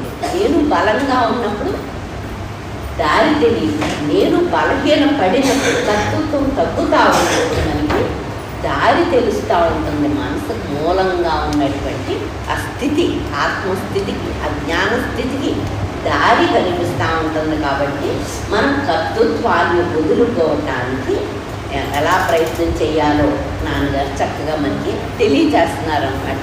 అంటే ఫలితం వైపు దృష్టి పెట్టకు. ఫలితం వైపు దృష్టి పెట్టావా, పని సరిగ్గా చేయలేవు, స్కిల్ ఉండదు అందులో. పైగా దృష్టి అంతా ఫలితం వైపు ఉంటుంది, పని సక్రమంగా చెయ్యవు. పని సక్రమంగా చెయ్యవు, దాంతోపాటు ఫలితం వైపు దృష్టి వల్ల నీకు ఆ కర్తృత్వం దుఃఖానికి కారణమయ్యే ఆ నేను బలపడి, ఆ దేహ బుద్ధి బలపడి, కర్తృత్వం పెరిగి దాంట్లోంచి బయటికి రాలేవు. అందుకని చెప్పేసి ఫలితం వైపు దృష్టి పెట్టకుండా మనం పని ఎందుకు చేయాలి అంటే, పని వదిలేయడానికి కుదరదురా, కర్మని వదిలేయడానికి కుదరదు, కర్మ చేస్తానే ఉండాలి. కర్మ మనల్ని వదిలిపెట్టేయాలి అంటే కనుక ఫలితం వైపు దృష్టి పెట్టకుండా నువ్వు పని చేస్తూ ఉన్నప్పుడు భగవంతుడు మనల్ని ఆయన ప్రీతికి పాత్రలవుతే, ఆయన దయకి పాత్రలు అయ్యేటట్లుగా జీవిస్తూ ఉంటే, ఆయన దయ వల్ల మనకి ఏమవుతుందంటే తగ్గిపోతుంది, అజ్ఞానం వచ్చేస్తుంది అనమాట, ఆ నేనుగాడు. అందుకని పని చెయ్యాలి, పని నిన్ను వదిలిపెట్టాలి, కానీ నువ్వు పనిని వదిలిపెట్టేస్తే నీకు జ్ఞానం రాదు. అందుకని పనిని ప్రీతిగా చెయ్యి. నీకు భగవంతుడు ఈ జన్మలో ఈ దేహంతో ఏ పనినైతే అప్పచెప్పాడో ఆ పనిని ప్రీతిగా చెయ్యి, అప్రీతిగా చేయకు. మనకి ఇష్టమైతే ప్రీతిగా చేస్తాము, మనకి ఇష్టం లేకపోతే అప్రీతిగా చేస్తాం. అలా కాదురా, భగవంతుడు ప్రీతి కోసం నీకు ఇష్టం ఉన్నప్పటికీ ఇష్టం లేనప్పటికీ ఆ భగవంతుడు ప్రీతి కోసం పని చేయి. ఆ పని కాదు నీకు ఫలితాన్ని ఇచ్చేది, భగవంతుడు ఇస్తున్నాడు. కాబట్టి భగవంతుడు ప్రీతి కోసం పని చెయ్యి. ఇక్కడ పని మీద మనకి కొన్ని పనులు మనకి ఇష్టం ఉంటాయి, కొన్ని పనులు మనకి ఇష్టం లేవు. కానీ మన దేహ ప్రారంభంలో ఆ పని చెయ్యవలసి వచ్చినప్పుడు భగవంతుడు ప్రీతి కోసం ఆ పని చేస్తూ ఉంటే ఆ పని మనల్ని వదిలిపెట్టేస్తుంది. కానీ అప్రీతిగా చేస్తూ ఉంటే ఆ వాసన బలపడిపోయి మళ్ళీ మనం ప్రీతిగా చేసేంత వరకు కూడా అది మనల్ని వదిలిపెట్టదు. అందుకని చెప్పేసి ఏ పని చేసినా ప్రీతిగా చెయ్యటం వల్ల మనం భగవంతుడు దయకి పాత్రలో ఉన్నాం. భగవంతుడు దయతో పాటు దయ ఉంటే అన్నీ వచ్చేస్తాయి, జ్ఞానం వచ్చేస్తుంది. అంటే మన మనసే శరీరంగా, మన మనసే లోకంగా, మన మనసే దేవుడుగా, ఇలా మన మనసే కారణము. మనకు తెలుస్తాం, నాన్నగారి దగ్గర ఎన్ని సంవత్సరాలు ఉన్నాం, మన మనసే దుఃఖానికి కారణము, మన మనసును నశింప చేసుకోవాలి అనేది మనకు తెలుస్తుంది. కానీ ఎలా నశింప చేసుకోవాలి ఆ మనస్సుని అంటే వైరాగ్యంతో, వివేకంతో, అభ్యాసంతో వాటి మూడు వదిలిపెట్టగరా అని చెప్పేసి ఇక్కడ కృష్ణుడు చెప్పినప్పటికీ, భగవాన్ చెప్పినప్పటికీ, నాన్నగారు చెప్పినప్పటికీ ఇవన్నిటిని వైరాగ్యం ఎప్పుడు భగవాన్ నా కలని అంటా ఉండేవారు. గొప్ప వైరాగ్య పురుషుడమ్మా పలని అంటూ ఉండేవారు. అంటే ఆయనకి లోకం పట్ల ఏదో పొందుదాం, ఎక్కడో ఏదో ఉంది అని ఆయన మనసు ఎప్పుడు బయటికి వెళ్ళలేదు. అందుకని చెప్పేసి గొప్ప వైరాగ్య పురుషుడు అని చెప్పేసి కళనిని ఎక్కువ నాన్నగారు కానీ భగవాన్ కానీ ఎక్కువ చెప్తా ఉండేవారు అనమాట. అంటే వాళ్ళని చూసినప్పుడు వైరాగ్యం ఉంటేనే జ్ఞానం వస్తుంది, మనసు బాహ్యముఖం అయిపోతా ఉంటే అంతర్ముఖం అవ్వదు అనేది మనకు అర్థమవుతే, ఆ వైరాగ్యంలో ఉన్న గొప్పతనం అర్థమవుతే మనకి వైరాగ్యాన్ని మనం పెంపొందించుకుంటాం. అంటే మనం లోకంలో ఏం చూస్తామంటే ఎక్కడైనా సంపదల్లో అధికారాలు ఇవి అనుభవించటాలు అవన్నీ బాహ్యంగా ఉన్నాయి చూస్తూ ఉంటాం. చూసి దాంట్లో ఏదో ఉన్నది ఉందనుకుంటాం. కానీ సత్పురుషుడిని చూసినప్పుడే, గురువుని చూసినప్పుడే, ఒక మహాత్ముని చూసినప్పుడే, జ్ఞానిని చూసినప్పుడే మనకి ఆ వైరాగ్యంలో ఉన్న గొప్పతనం తెలుస్తుంది. అందరూ వాడు ప్రపంచానికి అధినేత అయినప్పటికీ ఒక జ్ఞానిని దర్శిస్తూ ఉంటాడు. ఎందుకంటే అధికారం కన్నా జ్ఞాని పొందే సుఖం, ఆ జ్ఞాన సుఖం, ఆ వస్తువుని అనుభవంలోకి తెచ్చుకునేటప్పుడు వచ్చే సుఖం, దానికి పరిమితులు లేవు. కాబట్టి ఆ పరిమితులు లేనటువంటి ఆనందాన్ని పొందటం కోసం ఎంత అధికారం ఉన్నప్పటికీ, ఎంత ధనం ఉన్నప్పటికీ, ఎన్ని సంపదలు ఉన్నప్పటికీ అన్నీ మనం అనుభవించడానికి ఏది అన్ని లోటు లేకుండా ఉన్నప్పటికీ కూడా మన మనసు స్వాధీనంలో లేక మన మనసుకి మూలంగా ఉన్నటువంటి ఆ ఆనందాన్ని పొందలేకపోతున్నాం. కాబట్టి ఇవన్నిటి కన్నా కూడా మనసుని స్వాధీనం చేసుకోవటం వల్ల, మనసుని నిగ్రహించుకోవటం వల్ల మాత్రమే మనం ఆనందంగా ఉంటాం. కంఫర్ట్లో ఆనందం లేదు, కంట్రోల్లో ఆనందం ఉంది అని అందుకనే మహాత్ములంతా కంఫర్ట్ కన్నా కూడా కంట్రోల్కి ఎందుకు ప్రాధాన్యత ఇచ్చారు అంటే, కంట్రోల్ ఉంటేనే నువ్వు లోపల ఉన్న ఆనందాన్ని అనుభవిస్తావు. కంఫర్ట్ దేహానికి, కంట్రోల్ మనసుకి. ఆ మనసు కంట్రోల్ ఉంటేనే లోపల ఉన్నటువంటి మనసుకి మూలంగా ఉన్నటువంటి ఆనందం నీకు అనుభవంలోకి వస్తుంది. కాబట్టి కంట్రోల్కి ఎక్కువ ప్రాధాన్యత. కంఫర్ట్ లేకపోయినా కంట్రోల్ ఉంటే, భగవాన్ని చూసాము, బలని చూసాము, అంతమంది మహాత్ములను చూసాము, గాంధీ గారిని చూసాం, అందరినీ. వాళ్ళకి ఏమీ కంఫర్ట్స్ లేవు, కానీ వాడు పొందే ఆనందం అపరిమితంగా హద్దులు లేనటువంటి ఆనందాన్ని వాళ్ళు ఎందుకు పొందారు అయ్యా అంటే కంట్రోల్ వల్ల పొందారు. మనకి కంఫర్ట్ కన్నా కంట్రోలే ఆనందాన్ని ఇస్తుంది అనేది మనకు అర్థమైనప్పుడు మనం ఏం చేస్తామంటే మన మనసుని కంట్రోల్ చేసుకోవటానికి చూస్తాం. ఈ జన్మలో వదిలేస్తే 100 జన్మల తర్వాత అయినా సరే కంట్రోల్ నేర్చుకోవాల్సిందే, జ్ఞానాన్ని పొందవలసిందే. కృష్ణుడు ఏం చెప్తాడంటే, ఈ జన్మలో వదిలేసావనుకో 1000 జన్మల తర్వాత అయినా కలియుగంలో అంతా అంతమైపోతుందంటే మళ్ళీ నీకోసం సృష్టిని సృష్టిస్తానురా. ఎందుకంటే మళ్ళీ ఎందుకు సృష్టిస్తాను అంటే దయబుద్ధి సృష్టిస్తాను. మళ్ళీ సృష్టిలో అయినా నువ్వు జ్ఞానాన్ని పొందితే, నీ సహజ స్థితిని పొందితే మళ్ళీ ఒక దేహం అవసరం లేకుండా ఆనందాన్ని పొందుతావు. నాకేమీ సృష్టి ఆనందం కాదు, జీవుల కోసం మళ్ళీ సృష్టిని సృష్టించి మళ్ళీ మనం ఆనందం పొందేదాకా ఈ సృష్టిని సృష్టిస్తానే ఉంటాడు, లయింపజేస్తానే ఉంటాడు, సృష్టిస్తానే ఉంటాడు. అది దయలో ఉన్నటువంటి ఆ కర్త ఈశ్వరులో ఉన్నటువంటి వైభవం అన్నమాట. ఎందుకు సృష్టిస్తున్నాడు అంటే కేవలం దయ కోసం సృష్టిస్తున్నాను. నువ్వు జ్ఞానాన్ని పొందకపోతే దుఃఖంలోనే ఉంటావు. నీ శరీరం ఏదైనప్పటికీ దుఃఖంలోనే ఉంటావు, శరీరం లేకపోయినప్పటికీ దుఃఖంలోనే ఉంటావు. కానీ ఇక్కడ మళ్ళీ మళ్ళీ ఎందుకు సృష్టిస్తాను ఈ ప్రపంచాన్ని అంటే, నువ్వు ఎప్పుడో ఒకప్పుడు వివేకంతో ఈ సృష్టిని దాటి నన్ను పొందుతావు, ఆ ఆనందాన్ని పొందుతావు. కాబట్టి నీ మీద దయతోటి సృష్టిస్తాను. నాకు సృష్టి అవసరం లేదు, కానీ దయాస్వరూపుడు భగవంతుడు. అందుకని చెప్పేసి మనం ఏంటంటే ఎప్పుడో కాకుండా ఇప్పుడు వచ్చిన అవకాశాన్ని మనం ఎప్పటికప్పుడు మనకిచ్చిన అవకాశాన్ని ఉపయోగించుకోమంటున్నాడు. అవకాశాలు లేవు అనుకోకుండా నీకు ఇచ్చిన అవకాశాన్ని ఉపయోగించుకో. అది అక్కడ భగవంతుడు మనకి చెప్పేదన్నమాట.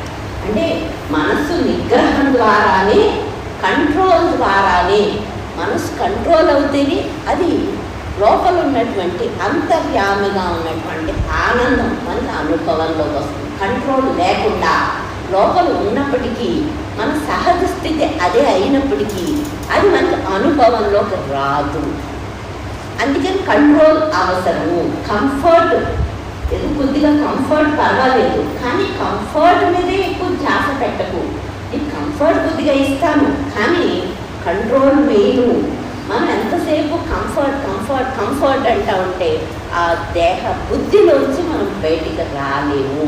ఆ దేహ బుద్ధి, ఆ మనస్సు శరీరాన్ని మనం దాటితేనే, అతిక్రమిస్తేనే, ఆ ప్రకృతిని దాటితేనే జ్ఞానం. ఏదయ్యా ప్రకృతి అంటే నేనుగాడే ప్రకృతి. నేనుగాడే అంటే మన మనస్సు, మన అహంకారం, ఆ దేహం నేను అనుకునే బుద్ధే ప్రకృతి. దానిని దాటితేనే మనం జ్ఞానాన్ని పొందగలం. కాబట్టి చక్కగా భగవాన్ చెప్పినప్పటికీ, నాన్నగారు చెప్పినప్పటికీ, ఎవరు చెప్పినప్పటికీ ప్రకృతిని దాటాలి అంటే బయట ప్రకృతి కాదు, మన మనసే ప్రకృతి. మన మనసుని దాటితేనే మనం ఆ ఆనంద స్థితిని, ఆ స్వరూప స్థితిని, నిజ స్థితిని, పర్మనెంట్ స్థితిని దాన్ని పొందుతాం. కాబట్టి అంత చక్కగా వాళ్ళు మనకి వివరించారనమాట. అంటే ఆ నిజ స్థితి ఉంది, మన లోపలే ఉంది అనేది మనకి ఎవరైనా తెలియజేశారు అంటే ఒక జ్ఞాని అయిన గురువు వచ్చినప్పుడు మాత్రమే మన లోపలే, మన హృదయంలోనే ఉంది అని ఆయన మన హృదయం వైపు తిప్పుతాడు. పుస్తకాల్లో మనం చదువుతాం, కానీ మన మనసు పెరగదు.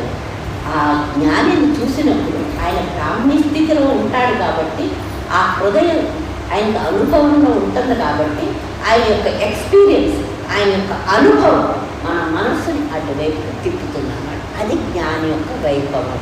పుస్తకాల్లో ఉన్నాయంటే పుస్తకం చదివేస్తే నీకు రాదురా.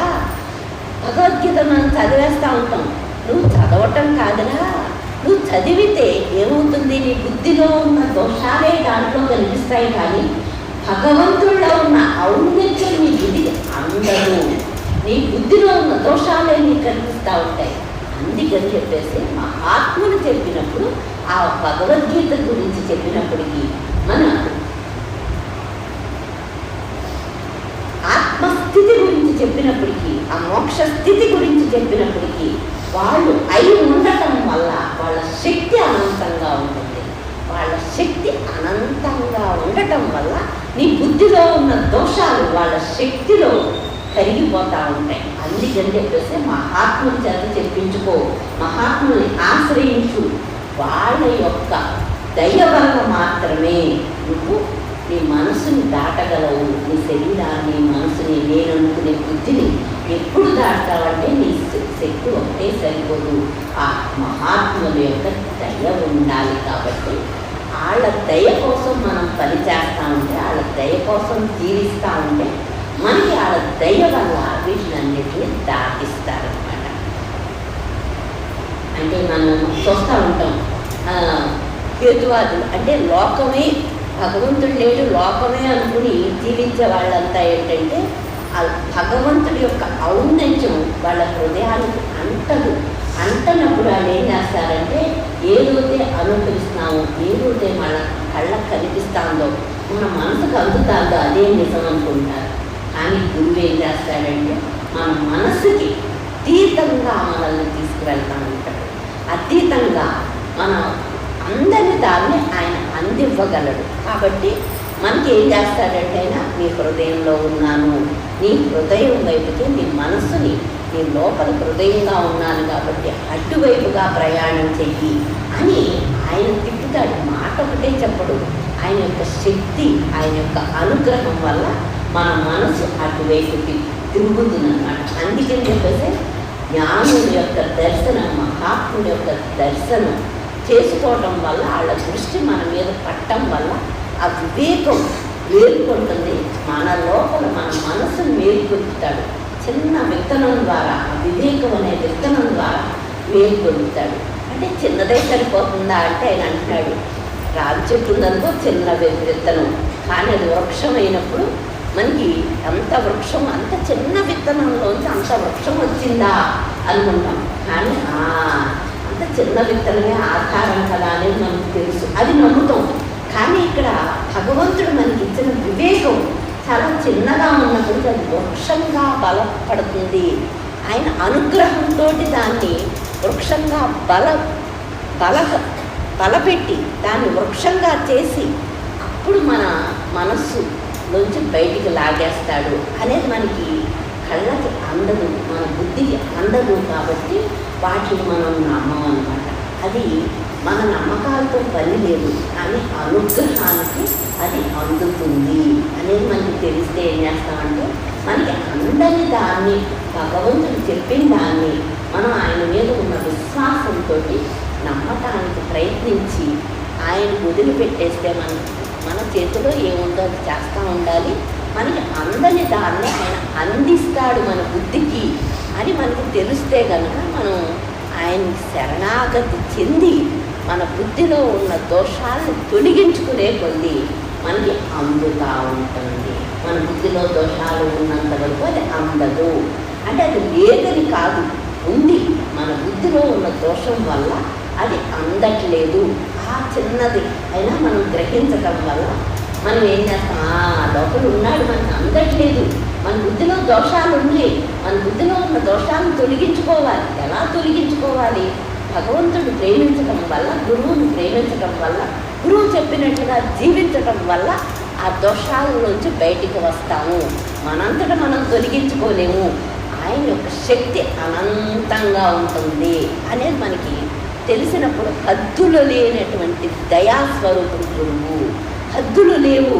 ఒక ఆవిడ అడిగారు నన్ను, అమ్మ అంత తేలిగ్గా వచ్చేస్తుందా అని. మనకు రోజు చూపిస్తున్నాడండి రామకృష్ణుడు అద్భుతానంద. లాడ్డుకి ఏమీ తెలియకపోయినప్పటికీ ఆయనకి సేవ చేయడం వల్ల, ఆయన విశ్వసించడం వల్ల ఆయన అద్భుతానంద అంటే ఆ లోపల ఉన్న వస్తువుని అద్భుతంగా పొందేశాడు ఏమీ తెలియకపోయినప్పటికీ.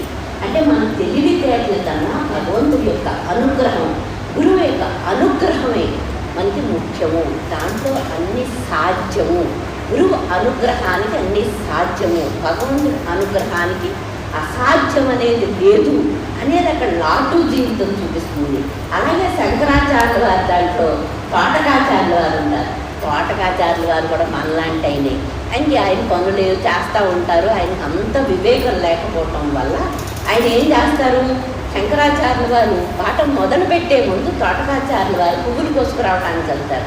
వీళ్ళు పక్కన ఉన్న వాళ్ళు పద్మనాభుడు వీళ్ళందరూ ఏమంటారంటే, ఆయన రావక్కర్లేదు, వచ్చిన వాడికి అర్థమవుతుంది కదా, చెప్పేయండి అంట. చెప్పేయండి అన్నప్పుడు శంకరాచార్యుల వారికి దయ వచ్చేస్తుంది. అక్కడ తోటకాచార్యుల వారు ఏమనలేదు, వీళ్ళు ఆయన్ని హేళన చేసినప్పుడు ఈయన దయ, శంకరాచార్యుల వారి యొక్క దయ తోటకాచార్యుల వారిని ప్రవహించింది. అయ్యో వీళ్ళు తెలుగు తక్కువ వాళ్ళు మలాన్ని కదా, వీళ్ళు ఇంత హేళన చేస్తున్నారు అని వెంటనే ఆయనకు దయ వచ్చింది. ఆ దయతోటి ఆయన ఆ కవిత్వాన్ని ఆసుగా, ఆయన ఏమి నేర్చుకోక్కర్లేకుండానే ఆ ఆసుగా కవిత్వాన్ని చెప్పేసుకుంటా ఆయన వచ్చేస్తాడు. అంటే సెకండ్లు సరిపోతాయి.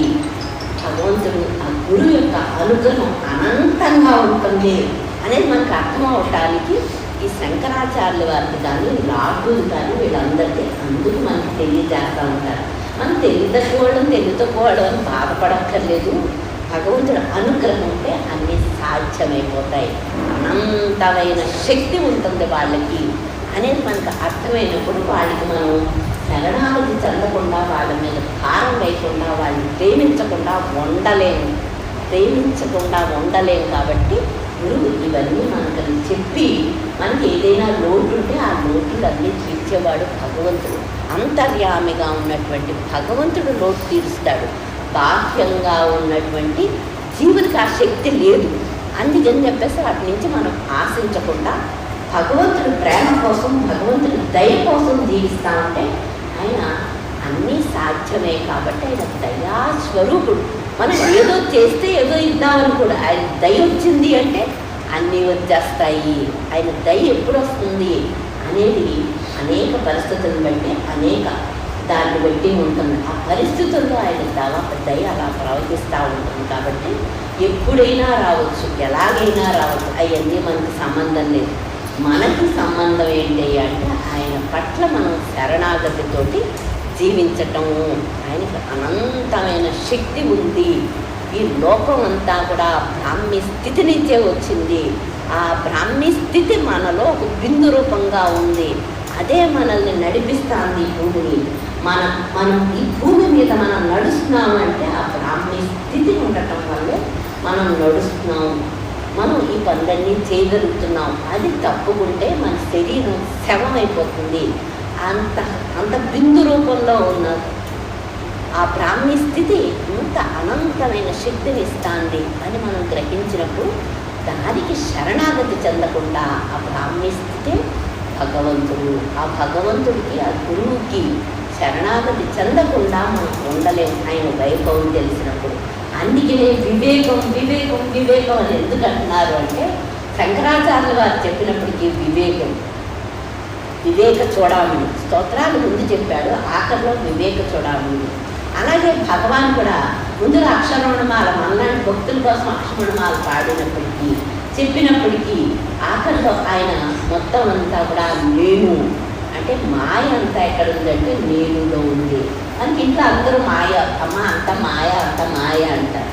అంటే ఓహో మాయము అనుకుంటా ఉంటాం. అది భగవాన్ వచ్చి ఆ గురువు వచ్చి మాయ అంతా ఈ నేను రూపంలో ఉందరా, ఎక్కడో లేదు, నీ లోపలే ఉంది. ఆ దేహం నేను అనుకునే బుద్ధే మాయ అని చెప్పేదాకా మనకి అందరూ మాయ మాయ మాయ అంటే ఓహో మాయ అనుకుంటాం. కానీ అది ఎక్కడ ఉంది అనేది జ్ఞాని అయిన గురువు మాత్రమే చెప్పగలడు. ఆ నేను ఏం మాయ, ఆ నేనులోంచి బయటికి వచ్చేసావా నువ్వు సత్యంలో, ఆ భగవంతుల్లో, ఆ చైతన్యంలో ఒకటైపోతావు. ఆ మాయ అంతా నేనులో ఉంది అని చక్కగా ఒక్క సెంటెన్స్లో ఆ నేనులోనే మాయ ఉంది. దేహం నేను అనుకునే బుద్ధే మాయ. దాంట్లోంచి విడుదల పొందావా జ్ఞానము మోక్షం అని ఒక్క సెంటెన్స్లో భగవాన్ మనకి ఎంత వివరంగా చెప్పారు. మనమేమనుకుంటాం ఏదో చెప్తే అక్కడ మాయ ఉంది, ఇక్కడ మాయ ఉంది. ఎక్కడ లేదురా, నువ్వు ఏదైతే నేను అనుకుంటున్నావో, ఏ దేహం అయితే నువ్వు అనుకుంటున్నావో ఆ దేహం నేను అనుకునే బుద్ధే మాయా అని ఒక్క సెంటెన్స్లో మనకి తెలియజేస్తారన్నమాట. అంటే తెలియజేయడానికి ఇప్పుడు అనుగ్రహం ఉంటేనే, ఆయన దయ ఉంటేనే ఇవన్నీ మనకు తెలియజేయగలరు. కానీ ఆయన దయ కొద్దీ మనకు తెలియజేశారు అనేది మనం గ్రహించినప్పుడు ధరించి వచ్చాడు. ఆ దేహం ధరించి రావటం వల్ల ఆయన మనకి ఇంత బోధని చెప్పి మాయ ఎక్కడో లేదురా, నేను దేహాన్ని అనుకుంటున్నావు కదా అదే మాయ. నువ్వు ఆత్మవై ఉండి ఆనందాలవై ఉండి నేను దేహాన్ని అనుకుంటున్నావు అదే మాయ. దాంట్లోంచి నువ్వు బయటికి రా. ఎలా బయటకు వస్తావు? నన్ను ఆశ్రయించు, నన్ను ఆశ్రయిస్తే బయటకు వచ్చేస్తావు.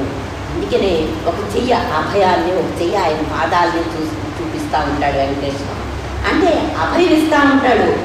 నా పాదాలని ఆశ్రయించావంటే నువ్వు ఈ మాయలోంచి బయటకు వచ్చేస్తావు, దుఃఖంలోంచి బయటకు వచ్చేస్తావు. అంత తేలికగా మనకి అర్థమయ్యేటట్టుగా భగవాను నాన్నగారు వచ్చి ఇవన్నిటిని మనకి చెప్పారు.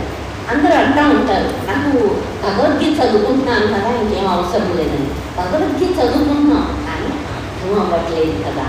మనకి అర్థం అవ్వాలి అంటే గురువు దగ్గరికి వెళ్ళాలి. మన బుద్ధిలో ఉన్న దోషం వల్ల అర్థం అవ్వట్లేదు అనేది మనకి తెలియాలి. మనం దాన్ని కంటతా పట్టేస్తే మనకి జ్ఞానం రాదు, పుణ్యం వస్తుంది. అది అర్థం అవ్వాలి, మన హృదయానికి అర్థం అవ్వాలి.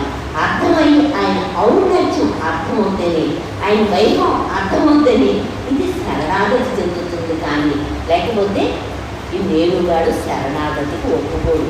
అంటే ఆ నేను శరణాగతి చెందాలి అంటే భగవంతుడిలో ఉన్న వైభవం మనకి అందుతా ఉండాలి. ఆ వైభవాన్ని అందజేసేవాడే గురువు. అందజేసి మనకి ఏదైతే అడ్డమో జ్ఞానము ఇచ్చేది కాదురా, వచ్చేది కాదురా, ఉన్నదే జ్ఞానం, నీకున్న అజ్ఞానాన్ని తొలగించేస్తాడు గురువు. ఆ దేహమే నేను అనుకునే బుద్ధిని తొలగించేస్తాడు, అదే మాయ. ఆ అజ్ఞానాన్ని తొలగిస్తే ఉన్నదే జ్ఞానం అని చక్కగా మనకి భగవాన్ కానీ నాన్నగారు కానీ మనకి ఇంత తేలికగా మనకి అందజేస్తున్నారు అంటే, మన బుద్ధికి అందజేస్తున్నారు అంటే వాళ్ళకున్న శక్తి అటువంటిది. మనం సామాన్యులమైనప్పటికీ మనకి అందుతాంది అంటే మన గొప్పతనం కాదు, గురువు యొక్క ఔన్నత్యం, గురువు యొక్క వైభవం, అదే మనకి తెలియాలి. అప్పుడు మన మనసు ఏమవుతుంది, మన బుద్ధికి అందేస్తాడని గర్వం తెచ్చుకోము, మన బుద్ధికి కూడా అందజేసేస్తాడు. నాన్నగారు ఎప్పుడు అంటూ ఉండేవారు అంటే, భగవాన్ దగ్గరికి అంతా మహాత్ములంతా వచ్చారు, రామకృష్ణుడి దగ్గర పెద్ద పెద్ద వాళ్ళందరూ వచ్చారు. శారదామాత అనేది చీమలందరినీ నాకు వదిలేసావు, నువ్వు పెద్ద పెద్ద వాళ్ళందరినీ నువ్వు తీసేసుకున్నావు, అయినా సరే ఈ చీమలను కూడా ఆ స్థాయికి లాగేస్తాను.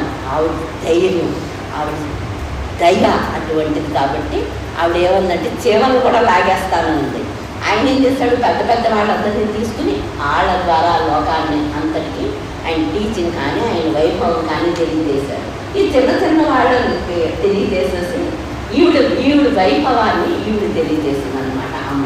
అలాగే భగవాన్ దగ్గరికి ఆత్మలు గొప్పవాళ్ళంతా వెళ్ళిన నాన్నగారి దగ్గరికి మనం అంతా సామాన్యులు వచ్చాం. సామాన్యులను ఉద్ధరించడంలోనే నాన్నగారి యొక్క ఔన్నత్యం ఉందని మనకు తెలుస్తాను. అంటే గొప్పవాళ్ళని ఎవరైనా చేసేస్తారు, వాళ్ళకి ఉంది ఆల్రెడీ శక్తి ఉంది, వాళ్ళని ఉద్ధరించడం ఏం గొప్ప కాదు. మనలాంటి సామాన్యులను తీసుకుని మనల్ని ఉద్ధరించడంలోనే నాన్నగారి యొక్క ఔన్నత్యం. ఎవరికైనా సాధ్యం అంటే అంత ధైర్యం కూడా ఉండాలి.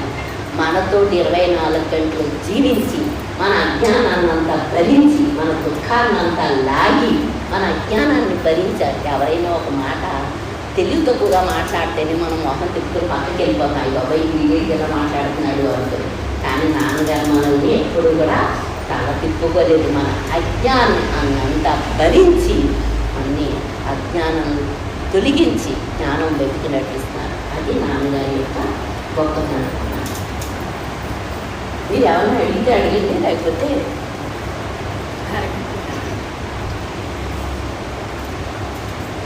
అంటే విన్నప్పుడు సంధ్య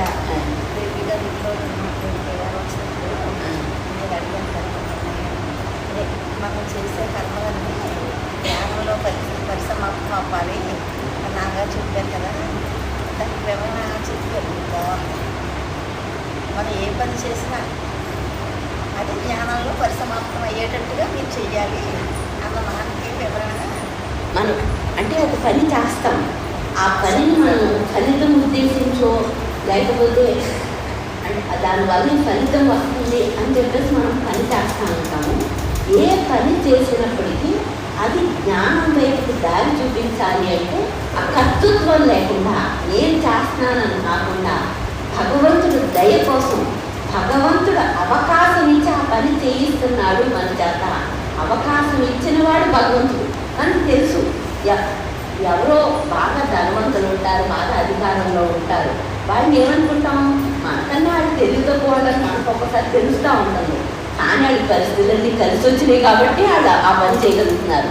మన పరిస్థితులు కలిసి రాలేదు కాబట్టి మనం ఎలా ఉన్నాం అని అనుకుంటూ ఉంటాం అప్పుడప్పుడు. మనం కూడా అంటే పరిస్థితులన్నీ అనుకూలించాలి.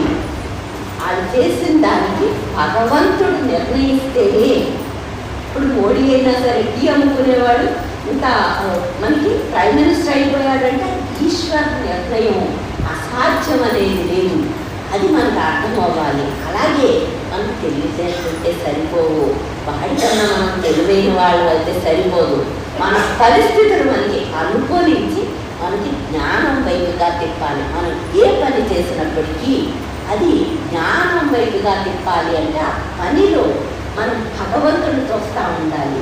ఆ భగవంతుడు చూస్తూ ఉంటేనే భగవంతుడు అవకాశం ఇచ్చాడు.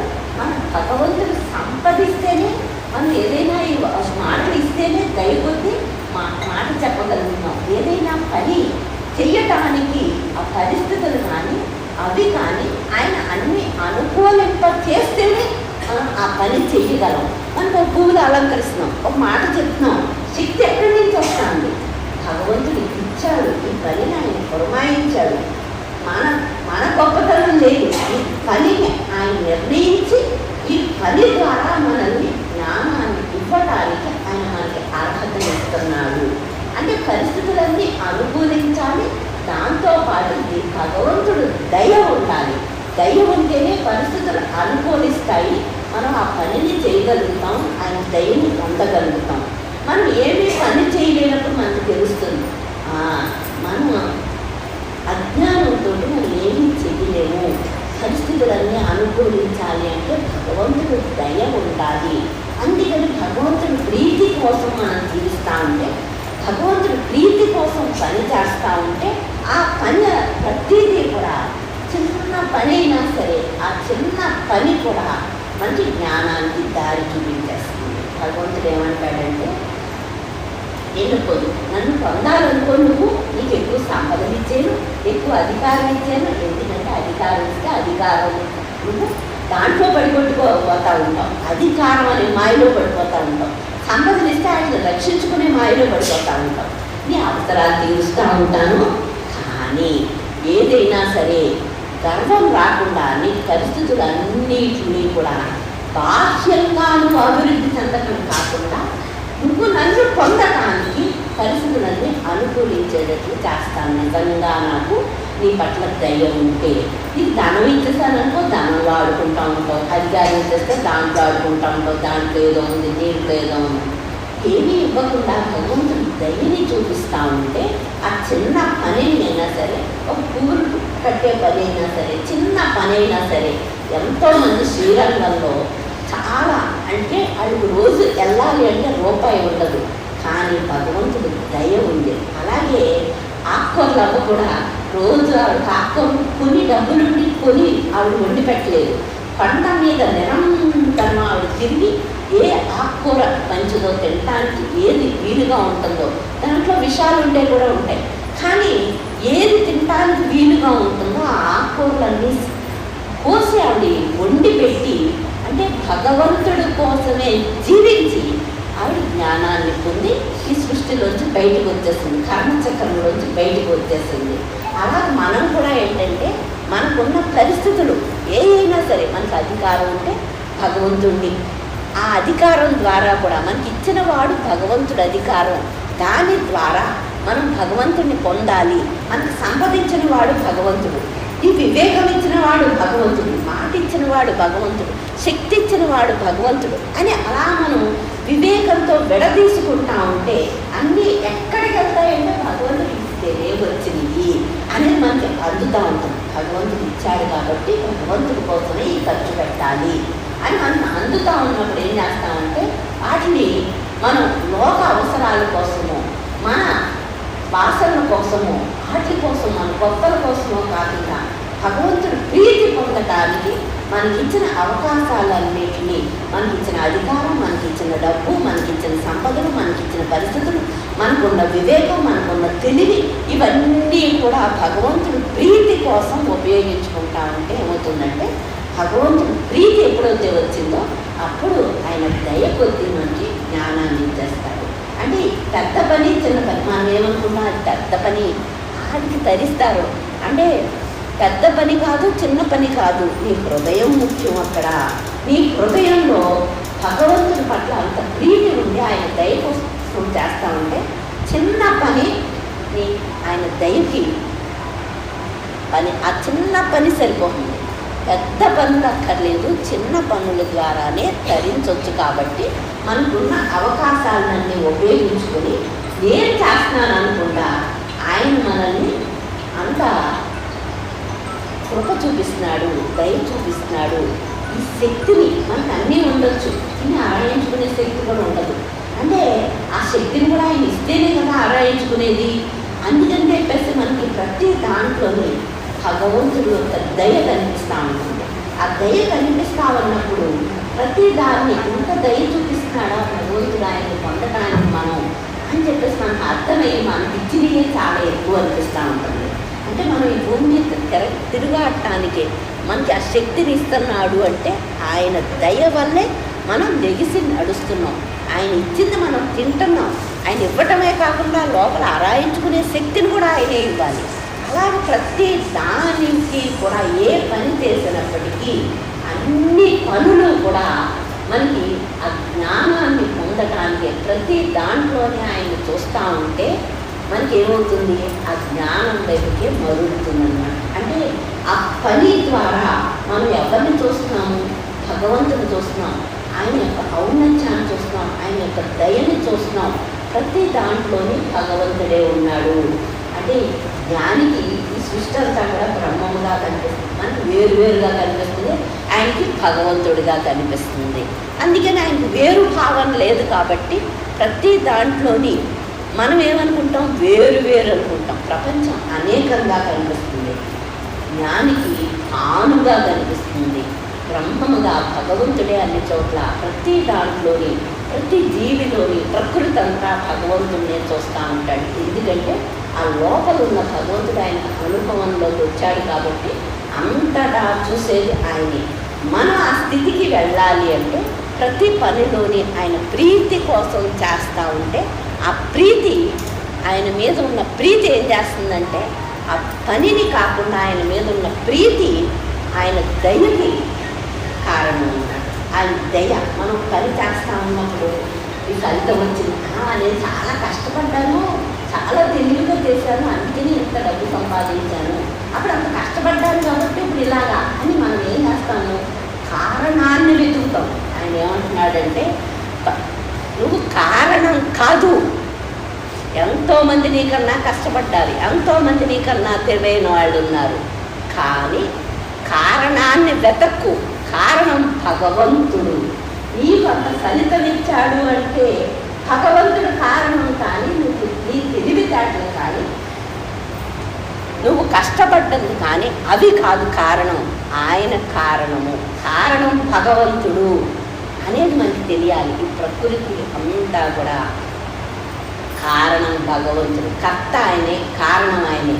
కారణం మన మీద పెట్టుకుంటే ఏమవుతుంది, మనకు నేను చాలా కష్టపడ్డాను, నాకు చాలా తెలివింది అనుకుంటే నేనుగా దేహబుద్ధి పెరిగిపోతూ ఉంటుంది, మళ్ళీ మనకు దుఃఖం వచ్చేస్తూ ఉంటుంది.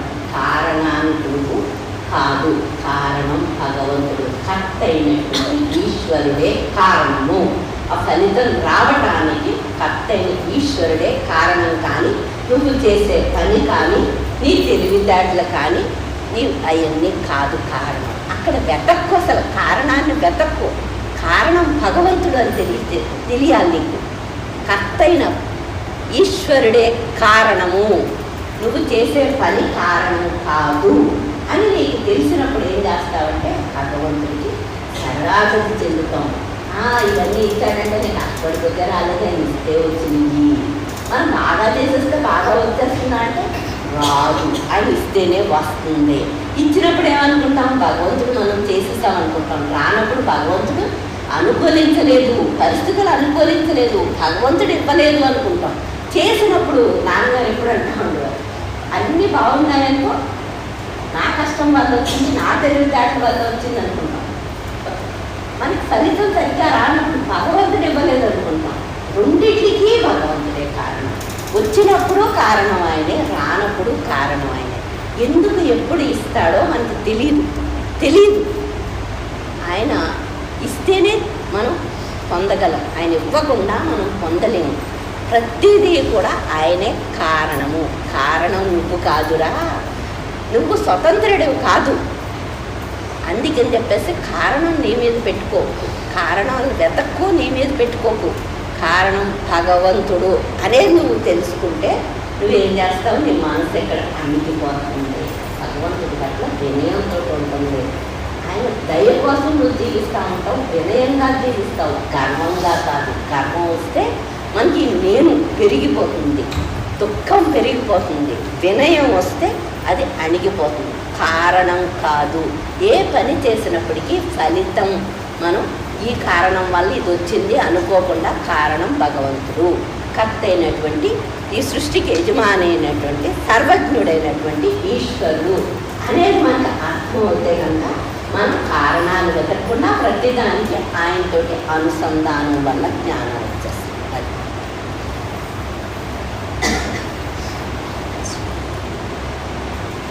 అంటే కారణాలు వెతకూడదు, మనకు వెంటనే కారణం ఉంటుంది. మన కారణం ఎదురు మనమే కారణం అనుకోకపోతే మనకు అహంకారం సంతోషంగా ఉండదు. అందుకని ఏమనుకుంటాం, ఏదన్నా ఫలితం నేను చాలా కష్టపడిపోయాను అందుకనే వచ్చిందా అనిపిస్తుంది అన్నమాట.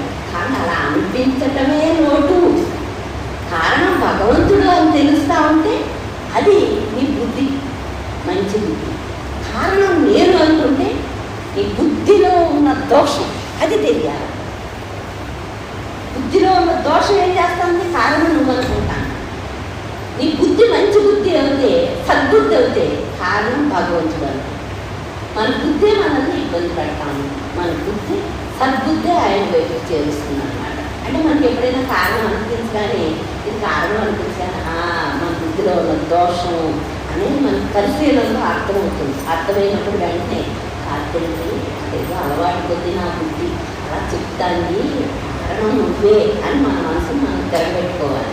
ఎప్పుడైనా జారిపోతానికి ఏదో పట్టుకుని ఎలాగ నిలబడతామో మన బుద్ధి మనల్ని అలా జారేస్తా ఉన్నప్పుడు మనం జారిపోకుండా కాదు కాదు కారణం నువ్వే అని మన మనసుని తిప్పుకోవాలి. అలా తిప్పుకోవడం అలవాటు అయినప్పుడు ఒకసారి, 2 సార్లు, 3 సార్లు, 4వ సారి తనకు అలవాటైపోతుంది.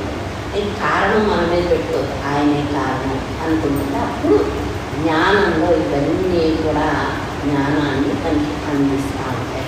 లోపల ఉన్నటువంటి అజ్ఞానం తొలగిపోతుంది, జ్ఞానం వ్యక్తం. అందుకని చెప్పేసి కారణం మనం కాకూడదు. కర్మణ్యే వాధికారస్తే మా ఫలేషు కదాచన మా కర్మ ఫలహేతుకు అదే సంగోస్త్వ కర్మని అని ఎందుకు చెప్తున్నారు అంటే, కర్మ చేయడానికి నీకు అధికారం ఉందరా, అంతవరకు అధికారం ఉంది, ఫలితం నీ చేతిలో లేదు. అలాగని ఫలితం ఇవ్వనని కాదు, ఫలితం ఇస్తాను, కానీ కారణం నువ్వు కారణం కాదు, నువ్వు మీద పెట్టుకో కారణం, భగవంతుడే కారణం, ఈశ్వరుడే, ఈ సృష్టికి యజమానైన ఈశ్వరుడే కారణం. అది నువ్వు తెలుసుకుంటే ఏమవుతుందంటే కర్మ నిన్ను వదిలిపెట్టేస్తుంది, లేకపోతే కర్మ వదిలిపెట్టదు. కారణం నువ్వు కాకూడదు, భగవంతుడే కారణం, అది అర్థం అవ్వాలన్నమాట. ఈ శ్లోకం ప్రచారం చదువుతూ ఉంటున్నది ఏమర్థం అవుతూ ఉంటుంది? ఆ శ్లోకం ఆ మాట గుర్తుకు తెస్తూ ఉంటాడు ఆయన. నువ్వు కారణం పెట్టుకోకరా, నీ మీద పెట్టుకున్నావా దుఃఖం, నా మీద పెట్టావా నీకు సుఖం, అంతే నీ మీద పెట్టుకోకు. ఎందుకు నీ మీద పెట్టుకుని దుఃఖపడతావు, నా మీద పెట్టుకుని సుఖపడు అని అక్కడ మనకి చక్కగా ఆయన వైపు డైరెక్షన్, ఆయన వైపు తిప్పుకుంటూ ఉంటాడనమాట. అంటే అలవాటు కొద్దీ మనం నేను పెంచుకొని అలవాటు కొద్దీ నేను చేశాను అలవాటు కొద్దీ వచ్చినా మళ్ళీ ఆయన దయాస్వరూపుడు కాబట్టి ఇంకా కాదురా, నేను నువ్వు అనుకుంటే దుఃఖపడతావు అని మళ్ళీ మనకి చెప్తూ ఉంటాడు. అందుకే నేను మనసుకి హృదయానికి, మనసు ఆ హృదయం చెప్పేది వినాలి. మనసుకు దేనితో అనుసంధానం ఉండాలి? హృదయంతో అనుసంధానం ఉండాలి. ఆ మనస్సు హృదయంతో అనుసంధానం ఉన్నప్పుడు ఆ హృదయం చెప్పే మాటని ఇది పట్టుకోగలుగుతుంది. మనస్సు హృదయంతో అనుసంధానం అవ్వకపోతే కనుక, ఆయన మాటను మనం పట్టుకోలేకపోతే కనుక ఈ మనస్సు ఏమవుతుంది? నేను అనుకుని బాధపడిపోతాను. అది అక్కడ విడదీసుకోవడం అంటే ఇదంతా వివేకంతో విడదీసుకునే కొద్దీ మనం పిల్లలు పెళ్ళిళ్ళు చేసేసి ఆ బరువులు బాధ్యత అమ్మయ్య బరువులన్నీ తగ్గిపోయినాయి అనుకుంటా ఉంటాం. ఈ నేనుని విడదీసుకోవటం వల్ల బరువు తగ్గిపోతాం. బాహ్యంగా పిల్లలు పెళ్ళిళ్ళు అయిపోయి ఆడ అమ్మయ్య కొన్ని బాధ్యతలన్నీ అయిపోయినాయి చాలా హ్యాపీగా ఉంటాం, బాధ్యతలు అయిపోయినాయి అనుకుని. అలాగే ఈ నేనుని విడదీసుకోవటం వల్ల మన బరువు తగ్గిపోతూ ఉంటుంది, తేలికైపోతూ ఉంటుంది. ఎప్పుడైతే మన మనసు తేలికైపోతా ఉందో, ఆయన్ని పట్టుకుని ఆయన్ని ఆశ్రయించే ఉంటుందో, అది ఆ తేలికయ్యే కొద్దీ కూడా లోపలికి ఆయన వైపుకి ప్రయాణిస్తూ ఉంటాం. అంతర్యామిగా ఉన్న వాడి వైపుకి ప్రయాణిస్తాము. అంటే బరువు పెంచుకోకూడదు, మనం నేనుని విడదీసుకుంటూ ఉండాలి, ఆయన వైపు ప్రయాణిస్తూ ఉండాలి. ఎక్కడికక్కడ పరిశీలనతో, ఆయన చెప్పిన మాటలతో, ఆయన ఇచ్చిన వివేకంతో విడదీసుకుంటూ ఉండాలి. అక్కడ మనకి బరువు తగ్గిపోతుంది అన్నమాట, తేలికైపోతుంది. మనస్సు తేలికైపోయి లోపలికి ప్రయాణిస్తుంది. తేలిక అంటే అది లోపలికి ప్రయాణించడానికి మనస్సు తగ్గితేనే ప్రయాణించగలదు, కానీ మనసు బలపడిపోతే లోపలికి దారి కనిపించదు. అది మనకు అర్థం. అందుకని చెప్పేసి మనసుని ఎప్పుడు విడదీసుకుంటూ ఉండాలి. ఇవన్నీ మనం ఎన్ని కోట్లు ఇచ్చినా ఈ జ్ఞానం అంతా ఎవరైనా చెప్పగలరా అంటే చెప్పలేదు. మళ్ళీ మనకి భూమి మీద నాన్నగారు వచ్చినప్పటికీ దేవుడు ఇప్పుడు మనకు సామాన్యమైన చూపుళ్ళ కోసం ఆయన వచ్చారు, కానీ ఎప్పుడు మన కోసమే తీసుకొస్తాడని గ్యారెంటీ ఏమీ లేదు భగవంతుడు.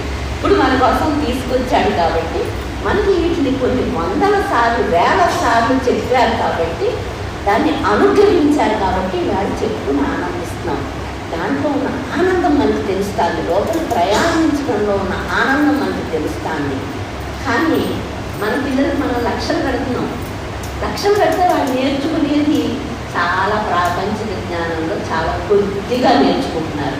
మనం ఏ ఫీజులు చెల్లించకుండా ఏమీ చేయకుండా మన గురువు దగ్గర ఇంత అనుగ్రహాన్ని పొందాము అంటే ఆయన దయాస్వరూపుడు కాబట్టి ఇచ్చాడు.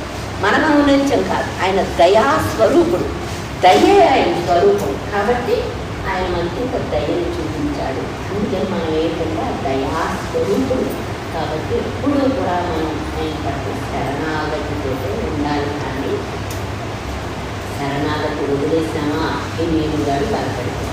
శరణాగతిని ఎప్పుడు వదిలిపెట్టకూడదు. మనకి అవకాశం ఉంటే నేను విడదీసుకోవచ్చు. శరణాగతి వేరు, నేను విచారం వేరు కాదు, రెండు ఒకటే గమ్యాన్ని చేరుస్తాయి. ఏది మనకి అనిపిస్తే అది చేసుకోవడం. నేను విడదీసుకోలేకపోతే శరణాగతి రాకపోతే నేను అని అసలు ఆయన చెప్పడంలో కూడా శరణాగతికి మించిన ప్రార్థన లేదు. శరణాగతి కుదరని వాడికి నేను విచారణ చేసుకోవాలి. మనం ఏంటంటే శరణాగతి చేయకుండా నేను విచారణ చేయకుండా మధ్యలో పాడైపోకుండా మనకి నేను గురించి మనం తెలుసుకుంటా ఉంటే దేహ బుద్ధి పెరగకుండా, మనం భక్తుడు అనే గర్వం పెరగకుండా, మనకి తెలుసు అనే గర్వం పెరగకుండా ఎప్పుడూ కూడా వినయంతో ఉంటేనే మనకి జ్ఞానం వస్తుంది. గర్వంతో ఉన్న భక్తుడికి జ్ఞానం రాదు. వినయంతో ఉంటేనే భక్తుడికి దయ వస్తుంది. కాబట్టి వినయాన్ని పోషించుకోవాలి. జ్ఞానంతో పాటు వినయం కూడా ఉండాలి. మనం ఈ సృష్టిలో చిన్న ఇసుక రేణువా, ఇన్ని లోకాల్లో మన స్థానం ఏంటంటే ఇసుక రేణువు ఉంటుంది. మనం అది గుర్తు పెట్టుకుని జీవించటం వల్ల మనకి గర్వం రాకుండా ఉంటుంది. మనమే గుర్తు తెచ్చుకుంటూ ఉండాలి. ఎవరో గుర్తుతారు, మనకి గర్వం మనం గుర్తు తెచ్చుకుని గర్వం పొందుతూ ఉంటాం.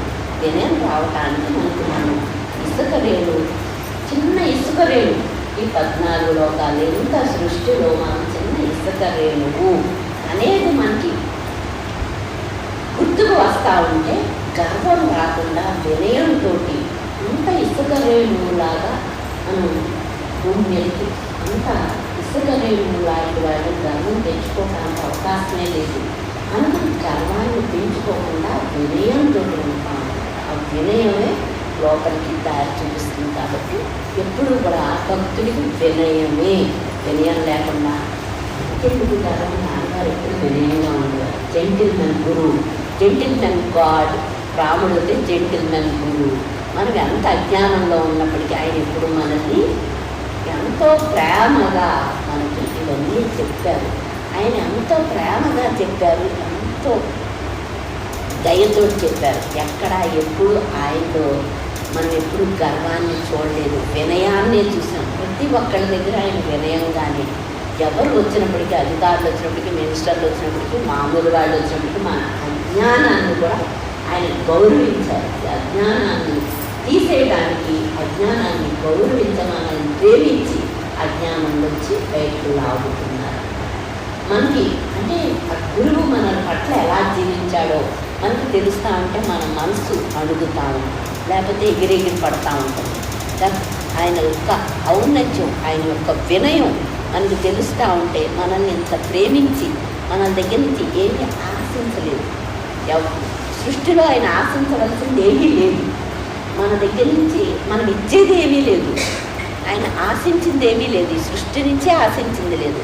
కానీ మనకు దయ చూపించాడు. మనందరి పట్ల, సృష్టి పట్ల ఆయన దయ, ఆ దయా గుణమే మనని ఆయన కాళ్ళ దగ్గరికి చేర్చిందనమాట. అది అంత దయ లేకపోతే మనల్ని ఎవరైనా ఒక మాట అంటే మనం వాళ్ళ దగ్గరికి వెళ్ళాం.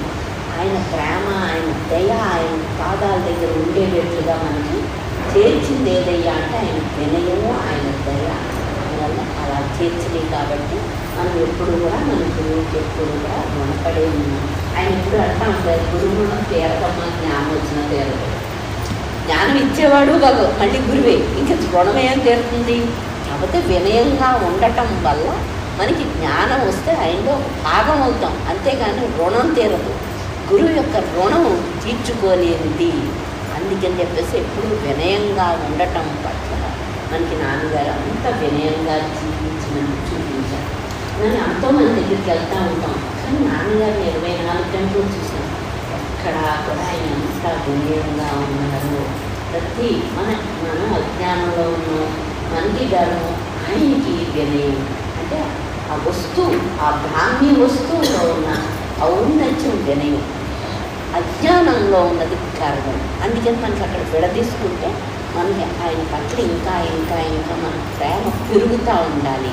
మన మనసు లోపలి ప్రయాణిస్తూ ఉండటానికి ఈ మాటలన్నీ మనకి సహకరిస్తాయి. కాబట్టి ఇంత బోధని మనకి తెలియజేశారు. ఈ బోధ అంతా మన మనసుని ఎప్పటికప్పుడు సరిచేస్తూ ఉంటుంది. సరి చేయడంలో మన మనసు లోపలికి ప్రయాణిస్తాము. ప్రతి మాట కూడా మన మనసుని సరిచేస్తుంది. నాన్నగారి దగ్గరికి వచ్చేటప్పటికి మనకేమీ తెలియదు,